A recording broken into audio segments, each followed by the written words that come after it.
Welcome to WAMM, where we talk about everything but teach you nothing.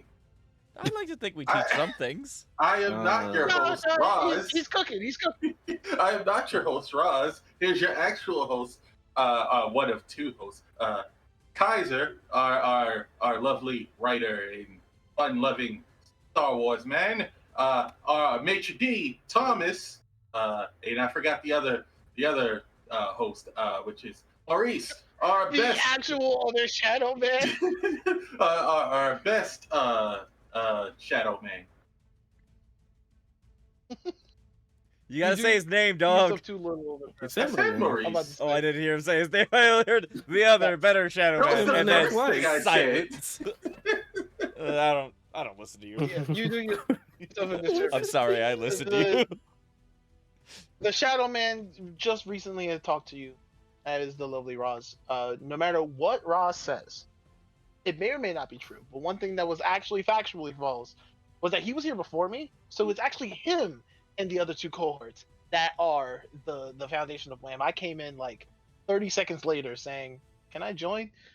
And now here we are. Did you ask to join? I thought I dragged you into this. No, it was half and half. You asked me to join, but I said yes. And I asked to direct the WAMM, which was one of my favorites. For And personal you reasons. are one of the best additions we've ever had. Thank you. I'm sorry Now, for Ross, laughing. I've One of the already- Yeah. one of the best Go ahead. editions we've ever had. Me looking around for the second edition. That was the first edition. No, you were a part of this from the start. I thought it started with you and Maurice, and then I got added, and then Thomas got added. Technically, Shy is the second edition. Alright, that is showed true. up for. I love WAMM. I love how Roz is like, I got at it like much later. Just start with you two. And then you look up at the actual The logo. If you The go to the logo we website, have. wham.blog, you find him as the third person listed in there with all of his art around the place. like you can see that we have 3 diamonds already, and we're trying to get a 4th one. I've been trying to figure out how to add the fourth one in. 'Cause I already know how to add the yellow. I could just replace the two. That way it's predominantly gold on the outer ring. But I haven't figured out how to add the other one without the A just disappearing. Turn it But I sideways. can just add the A or the other one regardless. It will be like the diamond is the A. And check it out. Just have the A with 1 diamond at the top, 2 diamonds on the bottom, and 1 diamond in the middle. I'll see if it works. Very I'll skinny draw looking it up A. and make it But work. I see it. Just spread So, them out and Ross. turn one of the diamonds sideways. Called Symmetry Kaiser. Call I'm about to say, symmetry. his favorite character was not Def the Kid, Roz. Excuse Kaiser. His favorite character was Black Star. Did you even watch Soul Eater? No, I don't think he. I did watch Soul Eater. I don't think I finished it. I mean Kaiser. Oh, Kaiser? I don't know. What did I watch? Did you watch Soul Eater? What are you doing? No. Anime. Your favorite subject. I have not watched No, Soul right. Eater. Damn. Well, I've seen Well, like Now, Roz. an episode or two. At least you haven't watched Soul Eater not. Saves you some time. I don't know if you'd actually appreciate Soul Eater or not. I think don't you appreciate Soul Eater not. I watched it. I remember having this conversation. Right. Why are we Yes. gathered here? Other than for just fundamental investments in naughtiness. Ross. We gathered here today for this lawful wedded wedding of Kaiser and Puss in Boots. I didn't realize I'd been proposed to. Any objections? No Maurice, objections? Maurice, The you're marriage supposed goes to- through. You're supposed to object, Maurice. I don't know. That's kind of putting me on the spot, and I don't know. Nah. Okay, I say no. Okay, Carry on. so we are gathered Get it here together. today because I was bombarded with memes of Puss in Boots while scrolling TikTok in my days of misery trying to figure out why I'm not working. And I thought from the clips I saw it would be a great movie to watch. And then I kept seeing reviews of the movie. They kept saying it would be a great movie to watch. So I went, hey, let's watch Puss in Boots. And everybody went, I don't know about that one. Everyone, you want to repeat that last sentence? Want to maybe reframe it to give a more accurate depiction of me going? By everyone, yeah, I sure. mean Kaiser and Maurice. Thomas was okay with it from the start. Yeah. I'm sorry, from that delivery, it sounds like Ross completely forgot that Thomas was all right with it from the start. I didn't forget. So, yeah, you are completely right. Even in the first version of that, we were all sort of indifferent to the Puss in Boots movie because none of us cared. We decided to watch off of the whims and respects of Ross here, and I will be the first to say, yeah, it's so far my favorite movie of 2023. It doesn't mean a lot when you look at the date. Yes, it's like the 3rd of February, but there's a whole long time, and there's always a chance. But right now, it's my favorite movie of 2023. Ellis, how do we feel? I would agree with your assessment that it is my favorite movie of 2023, but I don't think I have watched another movie in 2023 yet. You're getting there. Unless you have something to tell me. I don't know. I mean, Quantum Mania is coming out, I think, this month. So Yeah, good I chance. don't think anything Marvel at this point is gonna top this movie. Yeah, I'm thinking. I think there's gonna have to be some fundamental changes for that to happen. Although, to be fair, Paul Rudd is amazing. That's also true. And so, I All hate right. the fact that I don't know his name. Who is the man that plays Kang? Ah, my even man, I don't know his Jonathan name. Myers. One My more boy time? Johnny. Jonathan Myers? Jonathan Myers. Jonathan Myers is also very good. My only thing is, Wait, hold on. Major? Double check. It's Majors. Jonathan Majors? Yes. Right. Jonathan Majors is also a very good actor. So I haven't entirely given up hope for it, but it's the Marvel writers. They have not been doing a good job. That's fair. Maurice, how about you? I was not How we- listening. How do you how feel we about feel I was about the- talking to how we someone feel- else. Puss in Boots. Puss in Boots. Stop arguing with people on YouTube and Twitter. No, I was talking to someone in my home. I actually enjoyed it. It was one of the better of the recent animated movies I've seen. And it shows that DreamWorks still got it.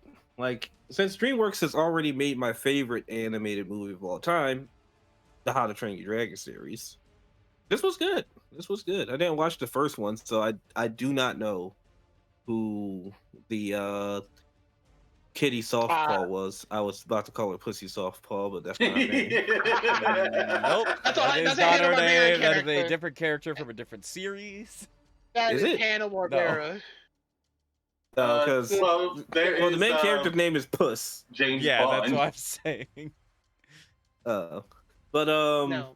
yeah, I don't know too much about her, but this movie by itself showed me a lot. Like, yeah, I felt like I already knew more about her without even having to watch the first one. So that's good. Which is a good thing. That's a good thing to note.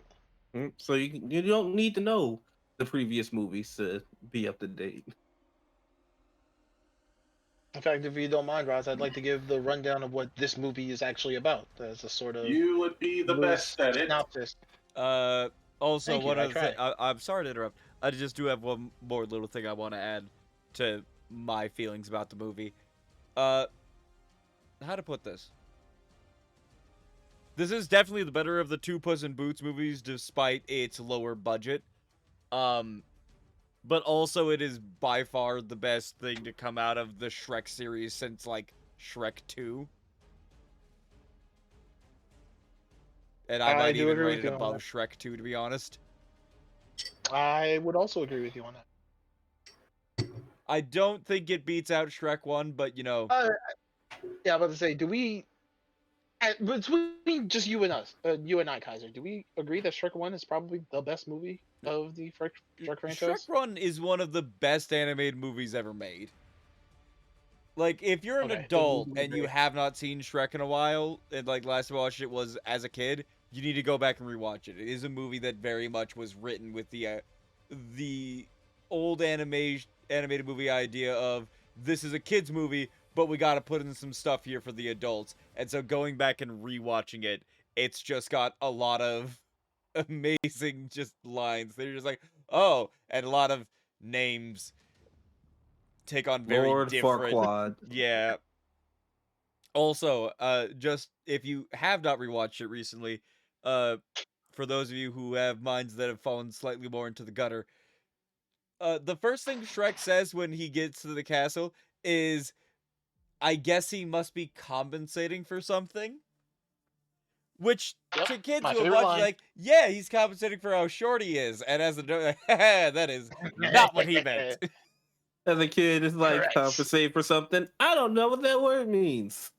Oh, I knew what that word I meant, did. and I thought I'm speaking from my own personal experiences. I thought he is. It's because he's short. That's a funny line. And as an adult, I'm like, that is not what he's referring to. Inappropriate. Also, My Farquaad beautiful, is innocent definitely child. the scene of him in the bedroom looking at a repeat image. I don't know why he keeps repeating the image of Fiona. That shit's weird. Oh, it was weird at the time too. Fortunately, now I bring up all of this to say, yeah. Plus, this new Puss in Boots movie. What's the full title again? The Puss in Last Boots: The Wish. Last Damn it. Wish. Yes, The Last Wish. Puss in Boots: The Last Wish is very, very good. His Mhm. opening synopsis follows our titular main character, the Puss in Boots, introduced in Shrek 2, where he is a dashing rogue. I'm sorry for laughing. I've Yeah. I've got the movie up on my other monitor to help me remember things. And I would just Sure. like to show you this screenshot because I totally fucking missed it the first time. Yeah. So this is when he's leaving the doctor's office. This lady's fish is just straight dead. Let's see. Hopefully, Let the us doctor see. takes care of it. It's not like, it's a sick. No, that fish is fucking dead. Yeah. No, I was so distracted by. by the doggo and the head code that I completely missed the dead fish. You also know that now that you have the screenshot up for us to see, you know the snacks that Puss is eating is also from a fishbowl. Yeah.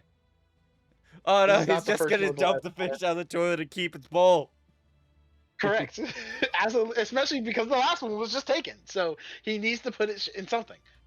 He Puss in does. Boots: The Last Wish is a story about our titular character, the Puss in Boots, searching for a wish after he, in the most recent encounter with a giant rock golem, gets down to the last of his 9 lives. A very serious thing for most creatures, let alone a dashing rogue hero of a cat.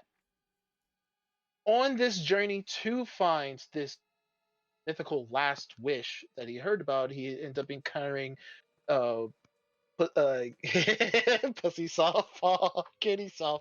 There you go. He's See? encountering his It just flows. long road. It does flow. It's very Hanna Barbera. I grew up on Hanna Barbera, so I'm fine with calling cats pussies. But I know that terms of service might not. Regardless, he Putty comes tit. with this uh old fling kitty softball, as well as a new compatriot and a dog just known as Perito. They go on this journey to find the last wish. All the while, unbeknownst to most of the characters in the movie, death is right on Puss's doorstep in a very literal sense. In fact, I'm only gonna be able to show it as a screenshot, but yeah, Puss literally goes to a bar, and then as the bartender leaves, he kind of just looks up, and yeah, there's kind of that's kind of just there. Just chilling. He's like, "Ha! I've got cream, death, literal death next to him." It was a very good look to the one way, look back forward, and now there's just this gigantic person here. Oh, don't worry. If you come into the stream, you'll Now- see that is exactly what I am showing. So I think the best way for me to talk about this next point is to not specifically go through beat by beat of the movie, but instead talk about the most important relationship that happens in this movie. I will also Puss, say one our titular thing. character, Sorry. and Death. Yeah. If you don't mind me starting off a little on a little bit of a note that I find important. So everybody who watched this movie knew that this character was Death. Like it was kind of revealed in the commercial, and you could make that assumption just based on the way that he And the talks. aforementioned, yeah, and Ross's aforementioned internet, because Death is a very popular character. If you've Yeah, the seen images of memes. this wolf in hooded clothing, that's Death, and The memes appropriately spoiled the so. fuck out of Looks it. very striking. Yeah. Looks very striking. But the thing about it is, Puss actively does not know that this character is Death. Until the halfway point. It's well past the halfway point. Or their second full encounter. Yes. So he believes this is a mercenary and nothing Bounty more. hunter. And then some things happen and he finds out. So I find that to be very interesting for the character. Because of course if Death itself shows up and goes, "I'm here to kill you," yeah, anyone's gonna be scared. It's literally Death. It turns out that guy is real. So help. But Listen, if the Muffin Man is real, everything's possible in this universe. And not to steal your job, Thomas, their first interaction, the two of them fight, and Puss loses. Like, I haven't gone back to check, but according to Puss in this movie, he has never been touched by a blade, and essentially at the end of the fight, Death strikes Puss in the forehead and causes him to bleed, which literally causes him to go into complete panic and survival mode. And then he runs away, which I think is much better since he thinks that it's just a bounty hunter rather than Death itself. Because it shows the character is actually scared for his life in general, not just because Death itself is after him. Yep.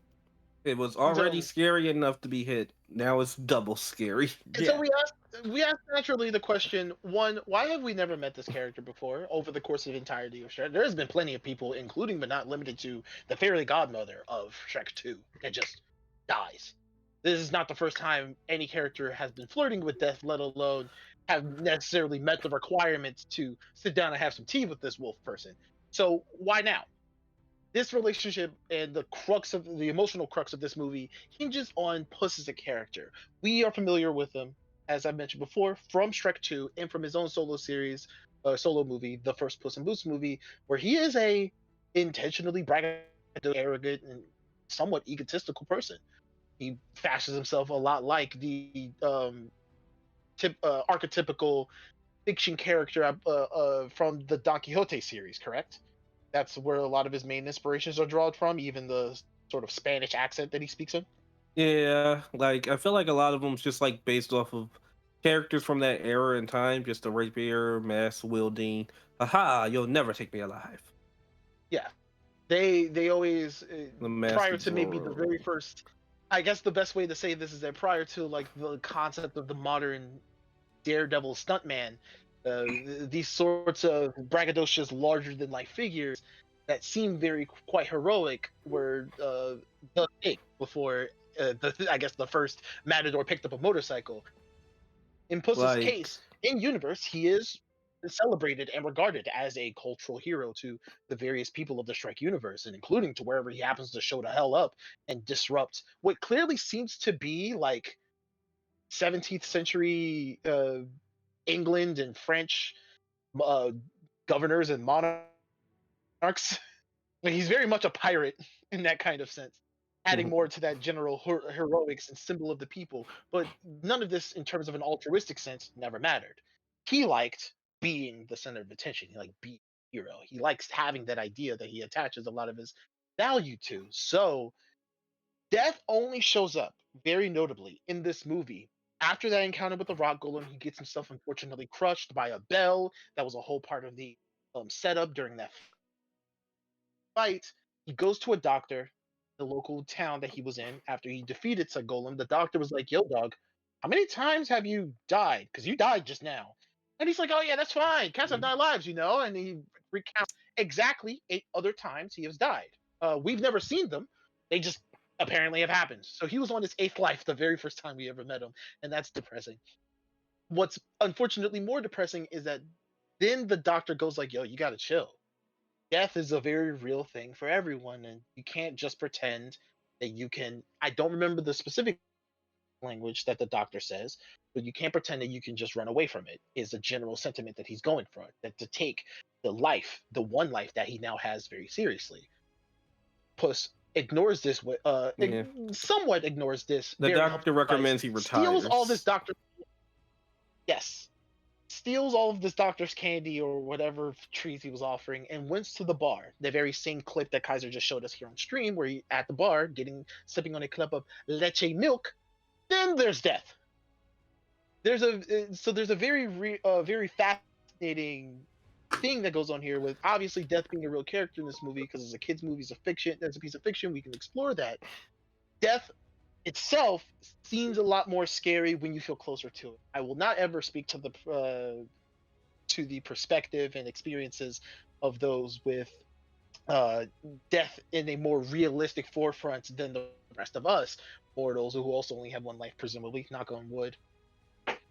But those who constantly contemplate death are much more affected by the almost existential dread and psychological trauma that can come from long-term contemplation, or even as we see Puss have for the rest of this movie, a pathological fear and anxiety over it. He loses this match with death initially in the bar, getting the first cut, if Kaiser is correct, in his lives. All of the other times he has died, he's never been cut. He got squashed by a bell, as we saw at the top of the movie, and various other deaths that he talked about were like possibly getting eaten by things or also getting crushed by things. Or He falling. took great pride, right, or falling. Well, no, he did fall that one time because he was drunk. Hmm. He drunkenly said, "Yeah." He's like, "Cats have 9. Cats always land in their feet," and then he falls drunkenly to. Apparently, that was his 4th death, if I remember the sequence correctly. Regardless, his That was confidence is great. shattered. His confidence is shattered. His ego is broken, and we deal now with a character who has to rebuild a new sense of self from this absolutely terrifying encounter. You know? Anybody want It- to add anything else in the introductions before I get I would into? love to add. The thing that I really liked about the character of Death himself was the fact of it was like, how come, like as you said before, how come we never seen or met this character before? It's because this is one of the first times we get to actually see when Death wants to get his hands dirty. Puss in Boots has a little catchphrase where he says he laughs in the face of death, and Death doesn't think that's funny. There's the meme. I laugh in the face of death. And I took I that took that personally. personally. And this is literally the reason why he is chasing down Puss. It's because he sees Puss as what he is. He's a little too arrogant for his britches, and he's going to put a stop to this. And being the force of nature that he is, he's coming for him. And this is giving Puss the lesson that he needs to, calm the hell down.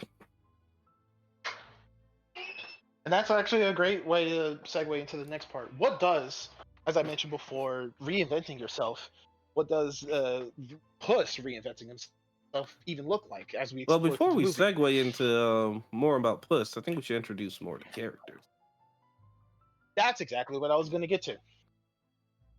God There damn are- it. There's a manhunt, as I mentioned before, for that quote-unquote last wish. It is legitimately a place, and it's legitimately a star on the ground, so I'm going to remove a lot of that in terms of like what they're hunting for. This is not One Piece. I will tell you exactly what they're hunting for and where it is. Who's going for it is the more important thing. We have the actual Goldilocks bears and Goldilocks herself. Goldilocks they are a and the family of three 4. bears. Yeah, they are a family of 4 were apparently a slightly notorious thieving group slash crime family. Since I mean, they are a family and they do I crime. love the That's fact that they made them sort of British gangsters. yeah, they are British. They are based on British gangsters. As you know, the Shrek universe, the fans of this You're franchise dying love a to little see the bit, fairy tale Thomas. characters twisted and often kind of like. Thank you. I'm glad that Death got to me because he doesn't want me to spoil this movie. That's fantastic. Yep, wondrous. Am I done dying yet? Am I Yeah, alive you good again? now. Wondrous. You kind of Thanks, recovered Death. like a second after he called you out for it. Could I just I'm glad that Death, just quickly let's see if Dev stabbed me in the gut and called it I know we're doing this slightly out of order. I would like to say what one of my favorite lines of the movie is. By all means. Since we're talking about the three bears, Baby Bear is really fucking talkative and says a lot of wild shit because he's also dumb. But in the final battle, at one point, Baby Bear shoves over another bad guy who we'll get to later, and he goes, I can't remember if it's a bruv or if he says something else, but I'm gonna mess you up and then I'm gonna wear your clothes. And the other bad guy's response is, well, that was weird, and then he shoots him. Well, that was weird. Bang! It's just that entire interaction. I'll mess you up and then I'm gonna wear your clothes. What? Kaiser was just saying his favorite line in the movie from Baby Bear. So what? I guess we can quickly be on this. Roz, what's your favorite quote of the movie? Or if you want to make this a little bit broader, why don't we say of Goldilocks and the Three Bears, do you have a favorite line from them? I can't remember off the top of my head. There's a lot of good lines in that movie, but I would just like to say that the three bears are invited to the cookout. I don't care if anybody has objections, they're invited to the cookout. I'm glad you don't care, because I most certainly have objections to inviting Goldilocks. No, not Goldilocks, just the bear. Oh, okay, that's fine. Now, unfortunately, though, Mama Bear is 100% going to want to bring her golden baby, and so I'm going to say only Papa Bear, because he seems chill. All he wants to do is nap. I love or as he says, hibernate. Yeah, I give him a burger. He's like, thanks, bruv. I go, you're welcome, partner. And then we just go about our merry way. Maybe he'll play a game of spades. If he wakes up from his nap, maybe he'll just be napping the whole time. It's fine. It's a vibe. So this is generally one of the groups of characters very invested in the thing. Maurice, do you happen to have anything from the Goldilocks and Three Bears you want to share? I just simply love them. I love their characters and the dynamics. There's a few things I would probably tweak to make them feel more like a family, because I'm gonna be a little honest. You could see the somewhat favoritism, and I would like have it equal between the two kids and the parents. Cause like I would love for Papa Bear to once go to Goldie and she'll says, I don't have this, and he'll just like scooch over to Goldie. No, sweetheart, yes you do. Yeah. Because he only did it to Baby Bear, and I'm like, hit Goldie with that at least twice, and it will be completely even. Well, it's because Mama Bear did show a lot of favoritism towards Goldie, and I think it's because she really wanted a daughter. And I just need them to be equal, because Goldie and Baby, that's Mama Bear's problem. Yeah, because Goldie and Baby get along as siblings perfectly. I think we definitely, sorry. No, go on. Just to add what you're saying, I think at the bare minimum what we could have had is, and some people might call this gender normative, but I think we very much, if we were going to have Mama Bear be such a favoritism towards Goldie, if Papa Bear could have had a much stronger favoritism towards Baby Bear. Even then, the dad supports the boy, the ma supports the girl, that sort of thing. As long as they had a little more equal, because it felt like Goldie was the golden child, and I get it there, but it's like, no, come on, just be a little more equal so I can see the big family dynamic. Like, let them argue, Sure. but don't take sides. Just go back and forth between them. Like, I don't know. I think Baby may be onto something, or I think Goldie got this one this time. So to Just, be just fair, be. the line that you are referring to, Uh, where Papa Bear does lead over to Baby Bear and be like, "No, no, you do," um, is when Goldie says that he's a dingleberry. Yeah, he has dingleberries, but he does it like 3 times throughout the movie. Does he? Yeah, that's why I wanted to like happen to like Goldie a few times as well, because he does it like he did it once in the cat orphanage. He did it once when they were holding the dog hostage. And I can't remember, like I haven't seen it in a while, but I remember him doing it more than once. I only remember the one time. No, I So remember we it only more watched than the once. That's movie why I once, needed so to. I've watched the even- movie twice, and how dare you? technically that's a lie. I have watched it 3 times. And I do have a favorite line from the Three Bears, and mine goes to Papa Bear when Puss poked him with a stick in the nose, and he just goes, "You shouldn't have done that, mate." And then Puss just goes flying, and I'm like, "That's great. That was great." It wasn't antagonistic enough. It was just, "You shouldn't have done that, mate." that is good. That is good. That is. This will not do. One thing about This them, certainly will not do. one thing about them that I also really like is actually their introduction. It kind of makes it seem like Goldilocks somehow managed to like tame the bears, because like they don't say anything, they're just Yeah. growling and such.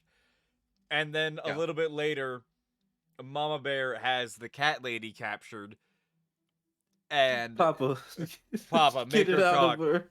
And she steps inside of the mirror, leans up and growls, and then he's like, Excuse me, love. miss." It was so great. I think Like the I best don't part mean- that about was that the I don't mean is- to moment I interrupt you, fell but in love with excuse me, them. Yeah, he also was having like very cordial conversation, being nice, and then and she shoved that bitch in grabs the a piano. broom She and did. hits him with it, breaks it over his head. This man does not flinch. He is so. That's right. They're all great. Yeah. I just needed a little less He is- favoritism, he is and I polite. kind of hated her wish. Do you know what I could have done with less of from this group? Sure. I think that they do the whole 2x 2y just right.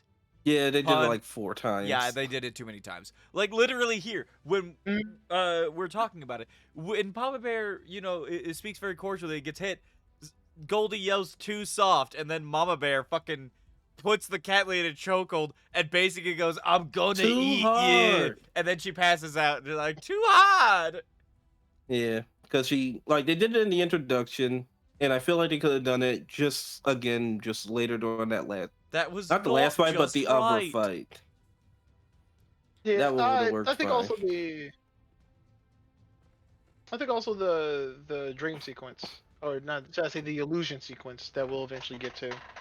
Yeah, This is one of our forces. I won't call them antagonistic in a negative connotation. They are just, at first, they actually wanted to find Puss in Boots to hire him in order to help claim the last wish and find the map, more specifically, that leads to it. Then there is another interested party, a very, very powerful interested party. It is Jack Horner. big And apparently Jack everybody Horner. in this universe, big, yes, thank you, a very legal distinction, big Jack Horner, which makes everybody groan in frustration because he is just that type of guy. What type of guy am I talking about? Well, he's apparently a multi-business owner, worker of a abused working factory of bakers and stuff like that. He's from not a folk tale, but a nursery rhyme I believe, of the same name, Jack Horner. And he actively resents that sort of thing. He resents the fact that he lives in a universe of it's like Pinocchio, who are magical in nature, that there's magic all over the place, and he's just Jack Horner. So, way back when he was a kid, he was like, enough of this, and he started hoarding and monopolizing the market essentially on magical artifacts and becoming a big, successful, engorged businessman because of it. He obviously also wants the last wish for last wish purposes. What could you possibly want when you have everything? He answers that question in a very, very simple thing: more, just more stuff. What I else want would he all wish the for? magic in the world, all for me and nobody else. Is that too Nobody much to else. ask? Mm, That's his actual According line. to the Jiminy Cricket that he confesses this to, a creature based on trying to be your better conscience on this man's shoulder, horrifyingly realized, yes, that is. I And he's love stuck on the Jack shoulder Horner. of this mega. He's stuck on the shoulder of this mega maniacal maniac. A I great parallel to the mega maniacal maniac that is technically our Puss in the first beginning parts of this movie. My favorite part about Jack Horner is the fact that he's just evil, and he's so evil. He let the Yes. conscience stay just to play with him because he knows he's evil, and he's like trying to talk me out of being evil. Nah, I'm not gonna do Uh, that. you can try. I I love enjoyed the conscience. conversation. I love Jack, people you're that- losing a lot of Most man of the time, power. yeah. I'm not really worried Oh. about it. That's Jiminy Cricket. That's He Jiminy slowly broke Jiminy Cricket the Cricket content. over the course of the movie, and it was great. Jack, you're not gonna shoot that puppy, are you? Yeah, in the Yeah, face. right in the face. Kaiser, you called it at the beginning of the movie. You was like, I hope Jiminy Cricket fucks him over at the end of the movie. Well, yeah, the second I said, I'm your conscious, I'm like, you're gonna get so fucking mad and screw him some way, aren't you? Once again, my predictive powers are unparalleled. it's a good setup. So, in fact, I would like to. This is not a quote from Jack Horner, but this is instead my favorite thing from Jack Horner. He often doesn't know what half of his magical shit does. So, very early in the movie, during the scene where we're introduced to him, he is talking to some underlings that he hired to help acquire the map and shit. He actually has his hands on the map. That's why Puss in Boots and various other characters like the Goldilocks and the Three Bears show up in his office. What's more important is that during that scene, he's like, we see first in the overall shot unicorn horns adorned on one of the walls of his office. Baby And we have no unicorn idea horns. what they are, and yes, and he calls them out when those two lackeys bring it up. Those are baby unicorns, and he has no actual clue what they do until combat starts, and later on in scenes decides to pull them out of his magical infinite bag of holding, and he starts shooting them at people. They blow you up in confetti. If you're familiar with Halo, and particularly those small little aliens, if you shoot them in the head, confetti also comes out, and you hear "Pff, yay!" There was no "Pff, yay," but there was the "Pff," and that alone is also terrifying. The best part about it, by the way, when he finds out that that's what they do, he literally shoots more only of them. shoots his friends. He shoots. I think he shoots so shoots many. 3 people, and all of them are his minions. Mhm. Yes, he repeatedly has no regard for life. One and of them shoots- even goes, "You shot me." My bad. You walked into that one. He doesn't do it on purpose. It's just that's the kind of character he is, engorged in greed and power and no regard for life. Let I have a alone question presumably about his own, something. but Yes. he does kind of give that off. What's up? What's your question? It's referring to Jack Horner. They do this thing a lot in the movie where whenever he's in the scene and he's doing his chaotic shit, they'll like do like a mild flashback or they'll insert the sound of him going, "I'm a good boy" or "I'm the goodest boy" or something like that. I was like, I know you're hinting at something, but monkey brain, not monkey understanding. Can somebody explain that to me, please? So he talks about it in terms, I believe, to Jiminy Cricket of all people, about why he's doing what he's doing, and this is the prelude before he talks about what he wants from the wish. He is a part of a nursery rhyme. What you were hearing in terms of the overall soundtrack for this movie during his scenes are What a version good boy am of that I. nursery rhyme. Yeah. He, in the Shrek universe version of this, used to be a street performer doing the little thing and gained small scale popularity from that, but is easily outclassed by someone like Pinocchio, who they literally shown in that flashback scene as the adjacent stall. I don't know what they call street performer setups. Stall next to him. Pinocchio Which is is- infinitely more interesting than a pudgy little white boy dancing on a stage. I'm Which sorry is for kinda all the pudgy funny. white boys. You are beautiful. You are entertaining. I would love to watch you on the street. It's kind of funny because Pinocchio, if we can see, Pinocchio was the big start of his downfall on screen, and Jiminy Cricket's the end. That's right. That's right. It is a wonderful thing to have all come together. Another great line But from Jack Horner, though, is in that scene. Yeah. He goes when he looks over at Pinocchio, who's singing about how he's a real boy, no strings attached. I've always been a real boy. Yeah, he literally yells, "What's impressive about that? I've been a boy this whole time." that's facts. Also, the He- fact they got he is- John Mulaney to he- be the villain. Oh my god, He is John, right. John Mulaney does. Most of the voice actors do an extremely good job. John Mulaney, fucking, Oh, yeah. I loved him in this. I'll get into that though once Yeah. we're done with what you're talking about. Please I was continue, thinking Thomas. there are various acting credits when I looked up the cast. And I was just like, yeah, we should talk about these people more. So Jack Horner's whole thing is that he has a chip on his shoulder against probably not specifically Pinocchio, although he would absolutely love to make him into a new desk, as well as just more so the entire concept of, oh, is magic so great? All right, what if I just had all the magic? Then I'm the greatest of them all. And that's essentially what the entire wish boils down to. That is also why I am a good boy echoes in the back of his head, because even in context of when he was a pudgy little white boy dancing in the street, he never believed or embodied the words of what the nursery rhyme is for. He was an inherently performative and selfish individual who just wanted the attention. At that time, it was a little, probably, presumably more for survival, given his level of success. But No, clearly his now, parents owned a so- successful food company. He did not need to do that to survive. thank you for that correction, because now that reframes what I'm saying. He just wanted to do it for the intention. He just wanted to feel special in a very self-centered way. He doesn't have to character analysis a little bit. He didn't have much for his life that could be attributed to his own worth, and he hated that. Oh,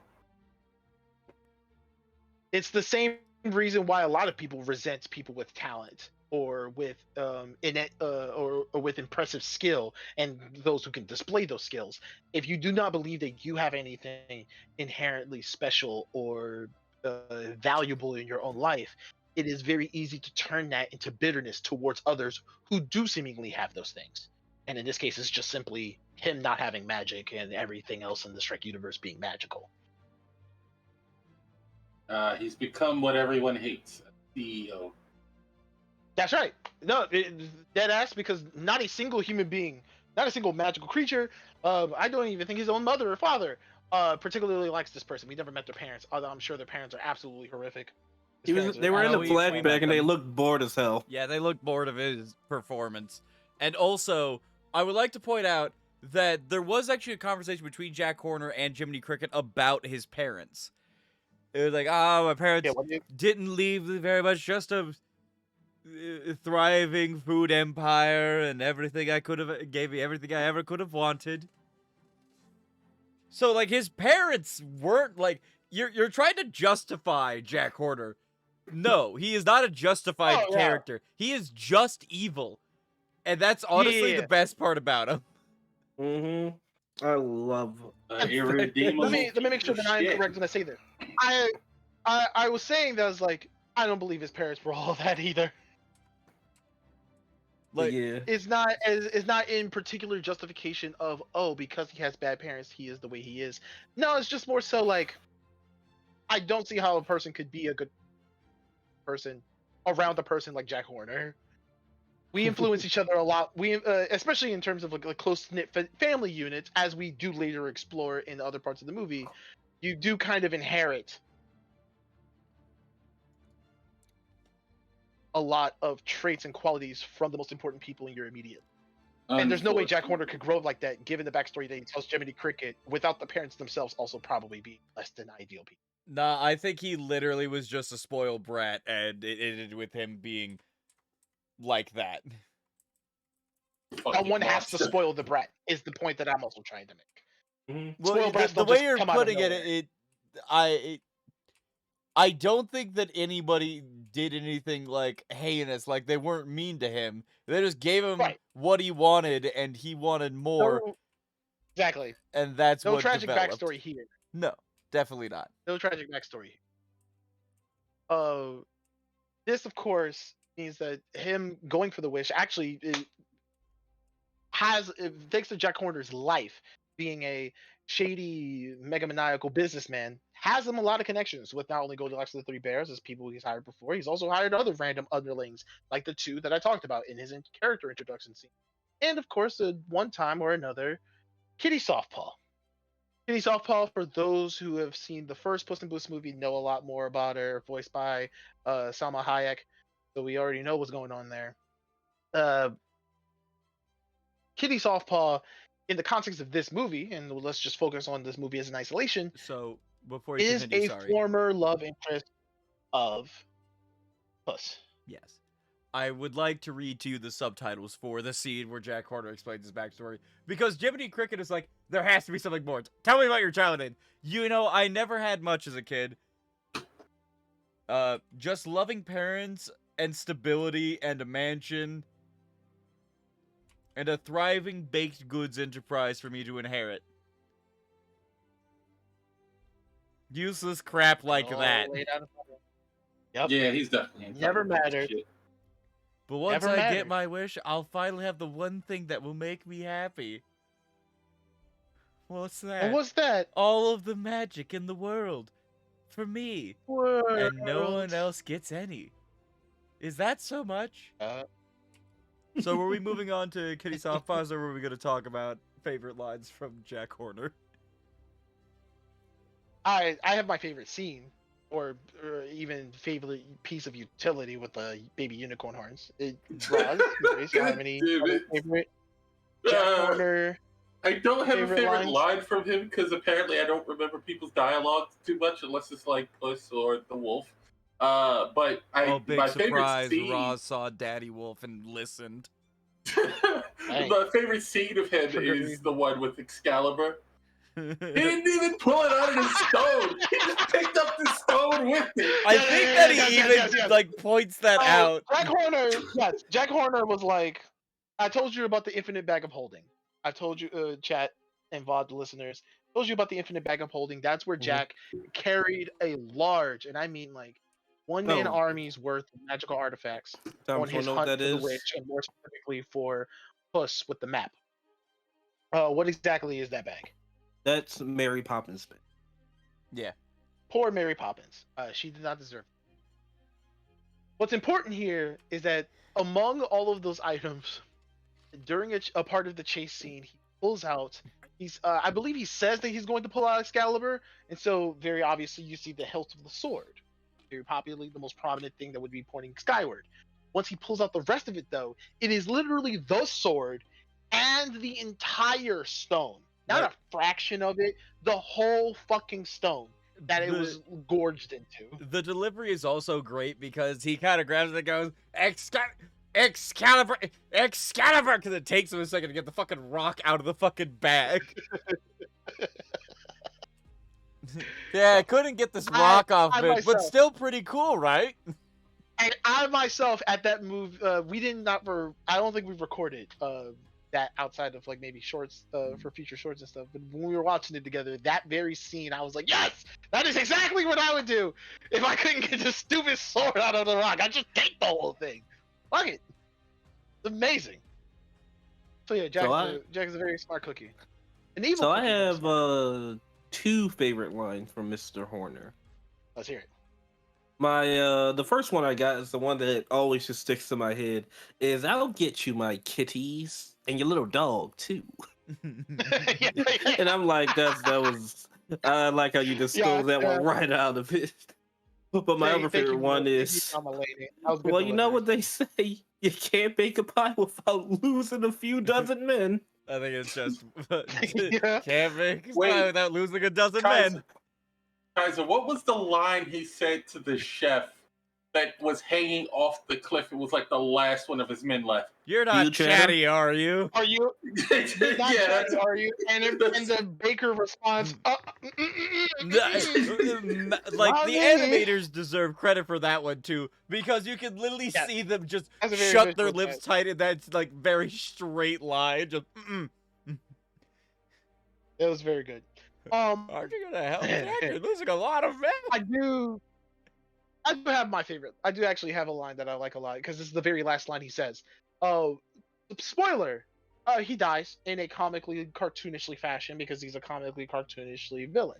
The star, the wish itself, the entire ground and magical energy surrounding it collapses and implodes with him in it. So he was inside of a fire-working singularity, to put it in scientific terms. But while he was getting sucked in his very last words to the recast was going to be like, what did I do wrong? I mean, like, what specifically? That was great. What It's did I very- do to deserve this? I mean, what specifically? I love that scene too. That's one of my top two because he literally looks at them and everyone just looks back and is like, "What?" And Oh, that's when he goes, right. "I mean specifically."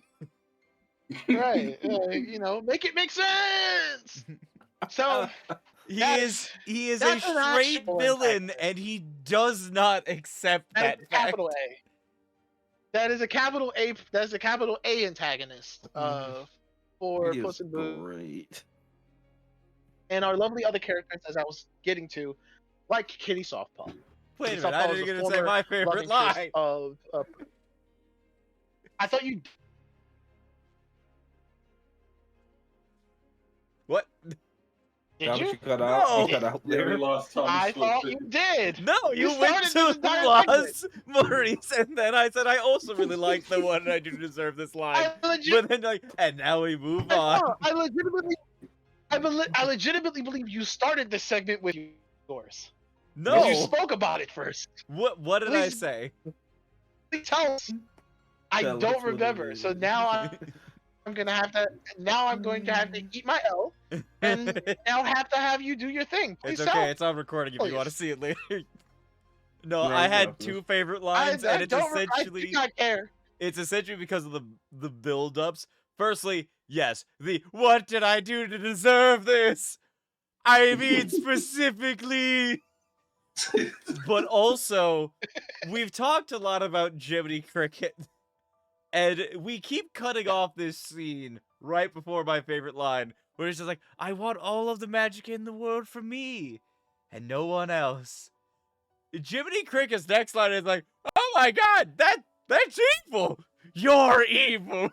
And Jack's response is, oh, what took you so long? And then he just licks him Yeah. off of his Yeah. shoulder.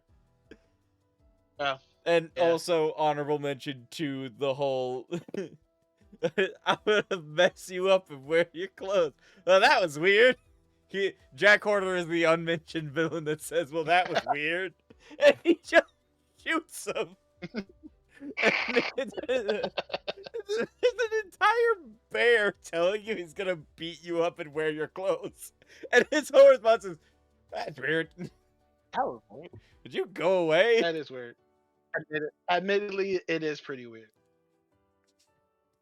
So, Kitty Softpaw. We can now Those who've finally probably move seen on the to first Kitty. Puss movie. Those who've seen the first Puss in Boots movie know of her character much more well. In just the context of this one, to keep it nice and narrow and focused, Kitty and Puss seems to have a strained relationship. Relationship being not of a romantic sense, but more of a he left her at the altar sense, so not great. Definitely not the worst. Like, she's not actively out to kill him, but it's certainly not good. It's like Batman, Catwoman, most recent. I think this is Sorry. where we're starting to nod the It's fact that Kitty- Kitty Softpaws is also a fellow, like, adventuring thief, kind of like Puss, but Puss is much Cat more thief. upfront, but That's right. Kitty Softpaws is just a cat burglar. Like, her soft paws are... She literally I has bring up soft specifically paws. the Catwoman. Right. Yep. I bring this up, the particular comparison, Catwoman, Batman, the very reason behind their tension as characters is the same explored in that so much in the storyline of when Catwoman and Batman were engaged. The news is that Catwoman did the engagement, but for the same reason. Puss have moniker, a legacy, and sense of cultural heroism attached to them. And it's to the point that both of our women characters believe that they will never be as important to our male counterpart as those, as that legend, as that piece of symbol that is quote unquote part of their identity. Of course, this is all by the time Kitty Softpaws enters the movie, Puss is already on the come up from his downward, from the valley of literally getting cut by death in the You're cutting in and out again. earliest parts of the movie. This is not the same Puss in Boots. Talking like he didn't do a good job. Death really wants me to do nothing but praise, its worship, the ground it sniffs, and being routinely killed. I'm sorry. So, I can Let pick up me where you, know when I decide to live again. I can pick up for you for now. So essentially, to touch on just a little bit of the backstory from the first movie because I feel like it's important. Cuddy Softpaws is Sure. relatively Puss's equal. Relatively equal in sword skill, though a little bit lesser. She is the better thief, has relatively better movement. If I remember correctly, she wins the dance off at the beginning of the first one. And her big thing is she is called Kitty Softpaws because she has very soft paws, which is due to the fact that she got declawed when she was a kitten. So she Oh no. does not trust people, also cannot pick locks, which Puss is very good at because she has no claws to pick the locks with. That's sad. Yeah. Yes, it is. But that is what causes her to be Kitty Softpaws. They have that adventuring group romance thing built up in the first one. The second one, it's not exactly romantic. She's relatively angry, but they do not have like a strict rivalry once they get started because the two of them, and I'm going to spoil this, technically both of them left each other at the altar, if you believe the dialogue as written. Correct. Uh, Yeah, I was gonna get that. yeah, technically, it's a little bit meh. It could have been that she was saying that to make him feel better, but if we take her at face value, We never. literally neither of them showed up at the altar. The way I saw it was she was saying it to make him feel better because there's no way she would have been that hurt about it if it wasn't the case. To be fair, she wasn't that like hurt about it. She was mad, but it wasn't as bad as it definitely could have been. I think regardless of whether or not she up, the grievance behind why that's even a plausible decision to do is the more important thing to focus on their dynamic as characters. She truly, as much as she distrusts any close relationship she could ever think she could have in her life, equally believed that the same was going to happen here with Puss. That he was going to choose his identity, his sense of heroism, the ego that he currently held, over a long-term committed relationship, putting someone else before himself, which he did do. She called that right. Whether or not she was there to see that verified doesn't change how right she was. Yeah. But their relationship is tense at first, but to spoil a thing, because this is a spoiler review. It's not a non-spoiler, so be prepared. Everything's being spoiled. I mean, I said that there was a villain who died. That's pretty spoilery. Yeah, but like I'm spoiling even more of it now. You're welcome. I'm removing you as the villain. There is a scene after that fight where we talk about Jack Horner shooting people with the horn, the unicorn horns, wherein they actually Death shows up during that fight, and they do a really good thing in that scene where Death shows up. And the way that we know that he is there and that Puss finds out he is there is that Death whistles the same tune over and over again, and it ends up being part of his theme in the final fight right as it gets started. But not the point. Don't butt me. Sorry. Puss ends up running away because he starts to have a panic attack. A character who we have not talked about helps calm him down, and then the two of them end up having a talk. And Puss at one point says, he tells the other character that he wants the wish to wish back his lives, and the other character says, "Well, we should probably just tell Kitty. I'm sure she would understand." And his response is, "She would never trust me." And then he goes into the whole thing about him leaving her at the altar at Santa Colonna. And Puss, sorry, you guys now have me doing it. Kitty Softpaws actually does walk in on their conversation, and she overhears all of it. And one of the reasons why I kind of lead into possibly believing her is the fact that she does, after hearing him go, "I feel fucking awful, I left her at the altar, it was a mistake, I shouldn't have done it, but I did." She does actually very quickly forgive him, and part of that can be attributed to the fact that, like, multiple characters do point it out that the Puss in Boots of this movie isn't acting like the Puss at the beginning of the movie, which is also the same character we have seen in the Shrek movies and in the original Puss in Boots. The braggadocious, teetering the lines of death, adventurer that he was. He's much more concerned about this life and getting things done. And doing things the right way. Which, you know, is exactly what Kitty would like to see out of him. So it does make sense for her character that when she is, you know, seeing someone who she obviously likes, they were going to get married. But the thing that she had trepidation about with him has appeared to have gone away.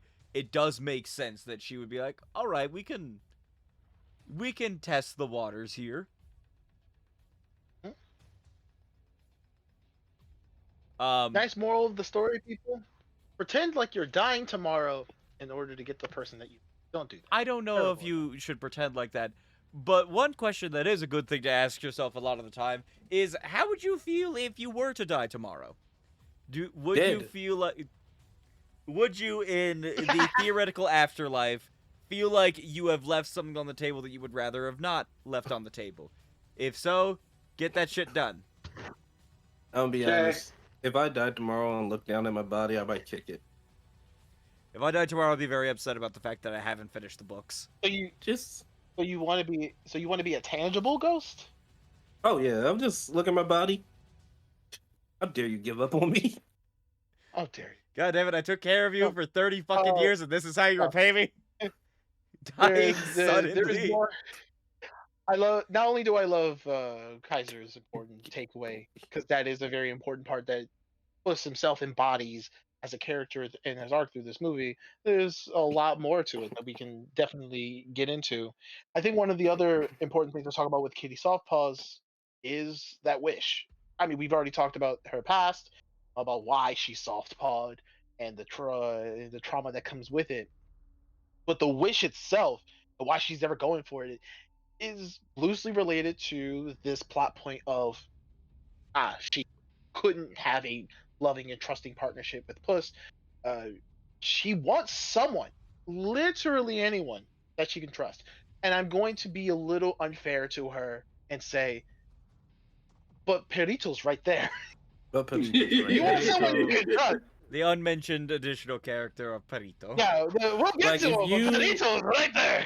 Like, could you imagine if she got the wish and Perito just teleported 3 feet closer? Hi. Oh my god. Hello. What's up? Hola, ¿qué pasa? You needed me, Chica? Yes. As a matter of fact, I did need you, Perito. Come here. Scratchy, scratch, a scratch. You want to know something So kind of cute, but not to look too deep into it? Yeah. Spoiler alert. No one gets their wish. I mean, they technically all do, but nobody. Yeah, but no one gets their wish. Apparently, if you kind of look at it in the funniest way possible, they all broke the rule they kept talking about. They each said their wish out loud. That's right. Yeah, they did. And that was a subtle exception. That was a subtle tell in the movie, because the rule is if you say your wish out loud, it'll never come true. Like a real wishing star. Birthday rules. Birthday rules. Now, Oh, I will take this moment to talk only a little bit about Goldilocks because we mentioned her before. She's hunting for the star as well, along with the three bears. What do they want? I didn't mention that. It's very simply Wish. the three bears wanted to start a criminal empire. They are a crime family. Why not be a crime syndicate? Why not be the next Italian mafia? I suppose. Goldilocks They're the Peaky pretend Blinders. they're the Peaky Blinders. Goldilocks pretends that that is also her wish, but only until dramatic emotional breakdown does she admit that she actually wants a human family. She wants to find her birth parents, for in this universe, and maybe in the context of the original Grimm novel, she's an orphan. It's kind of weird that a little white girl just breaks and enters a perfectly reasonable family home and just eats their stuff and sleeps on their stuff. And they kind of point to that is like she comes out of nowhere in the bears' lives. Of course, Mama Bear in particular endears herself onto her and Bitch. coddles her like the literal golden-haired child she is. Uh, but that doesn't change the fact that Goldilocks all she ever wanted was to actually have a sense of family. As Mm-hmm. you already know from everything we've talked about, she obviously has it already. They're right there, but she, much like many of us in life, we sometimes forget the nuance of the and benefits and privileges that we already have in our current stages of lives or soon to have over the grandiose fanciful wishes that we could also want for our lives. This leads to the most grounded and funny character of the movie, Perito. Perito. Except for before we get to into them, can I talk about her wish and how much I still hate it? By all means. So, her wish is for her to have a family. And that made me really upset with her character because that is, in fact, the most selfish thing I heard. Oh yeah. Even more than Jack Horner's. Oh yeah, Jack Horner knew full well that this was only a benefit to him and no one else, and he wasn't pretending like that wasn't the case. Like, Goldilocks she. truly believed I'm going to use these bears to get what I want, and I have no general consideration on what my post wish actually looks like for them. Well, it's like, here's the thing that really gets to me. It's not like she's wishing for them both to get a true family, like for them to get a daughter bear and for her to get, a father human, a mama human, and a baby human. No, she's just wishing for a family for herself. And I was like, that's so left. Like, I understand, I saw it coming, but it's like, you treat them You're right. as your Yeah. family. Like, you're showing me that you treat them Yeah. as your family. I thought, and this was my hope, I thought her wish was going to just be to turn into a bear And them so human. she can fit Oh, in with the rest of them. yeah, that would work too. That would have painted her in a much more sympathetic light. Yeah, and I would have So, loved to see, like, for them to beat Jack Horner, they just gave her the wish and she quickly wished for it and bam, bada boom, golden bear. Of course, this would not be the first time then that a prominent female character in a DreamWorks movie, or in more specifically the Shrek universe, kind of bemoans the isolation that she feels as a human and embraces the more monstrous side. It would have Hmm. been a nice narrative, if not a little explored as I so one before thing with that I will Fiona. mention is, well, first of all, it was hinted very hard in the story that that was going to be what she wished for. Yeah, that's Uh, why I was getting more upset the more it happened. well, here's the thing. I think that actually one of the things that we can point to for why she hasn't changed her mind about that is actually because of Baby. Baby, What do you every mean? time, like, they act, like how many siblings act, where they're constantly digging at each other. The And baby issue constantly is calls her that an orphan. every single time they start to dig at each other, Baby calls her an orphan. Like, Yeah. up to, like, directly before she says, I'm going to wish Yep. for a family, he's basically calling Yep. her an unwanted orphan, not my sister, that sort of thing. And, Mhm. I have an adopted sibling, Oh yeah, it hurt. and, like,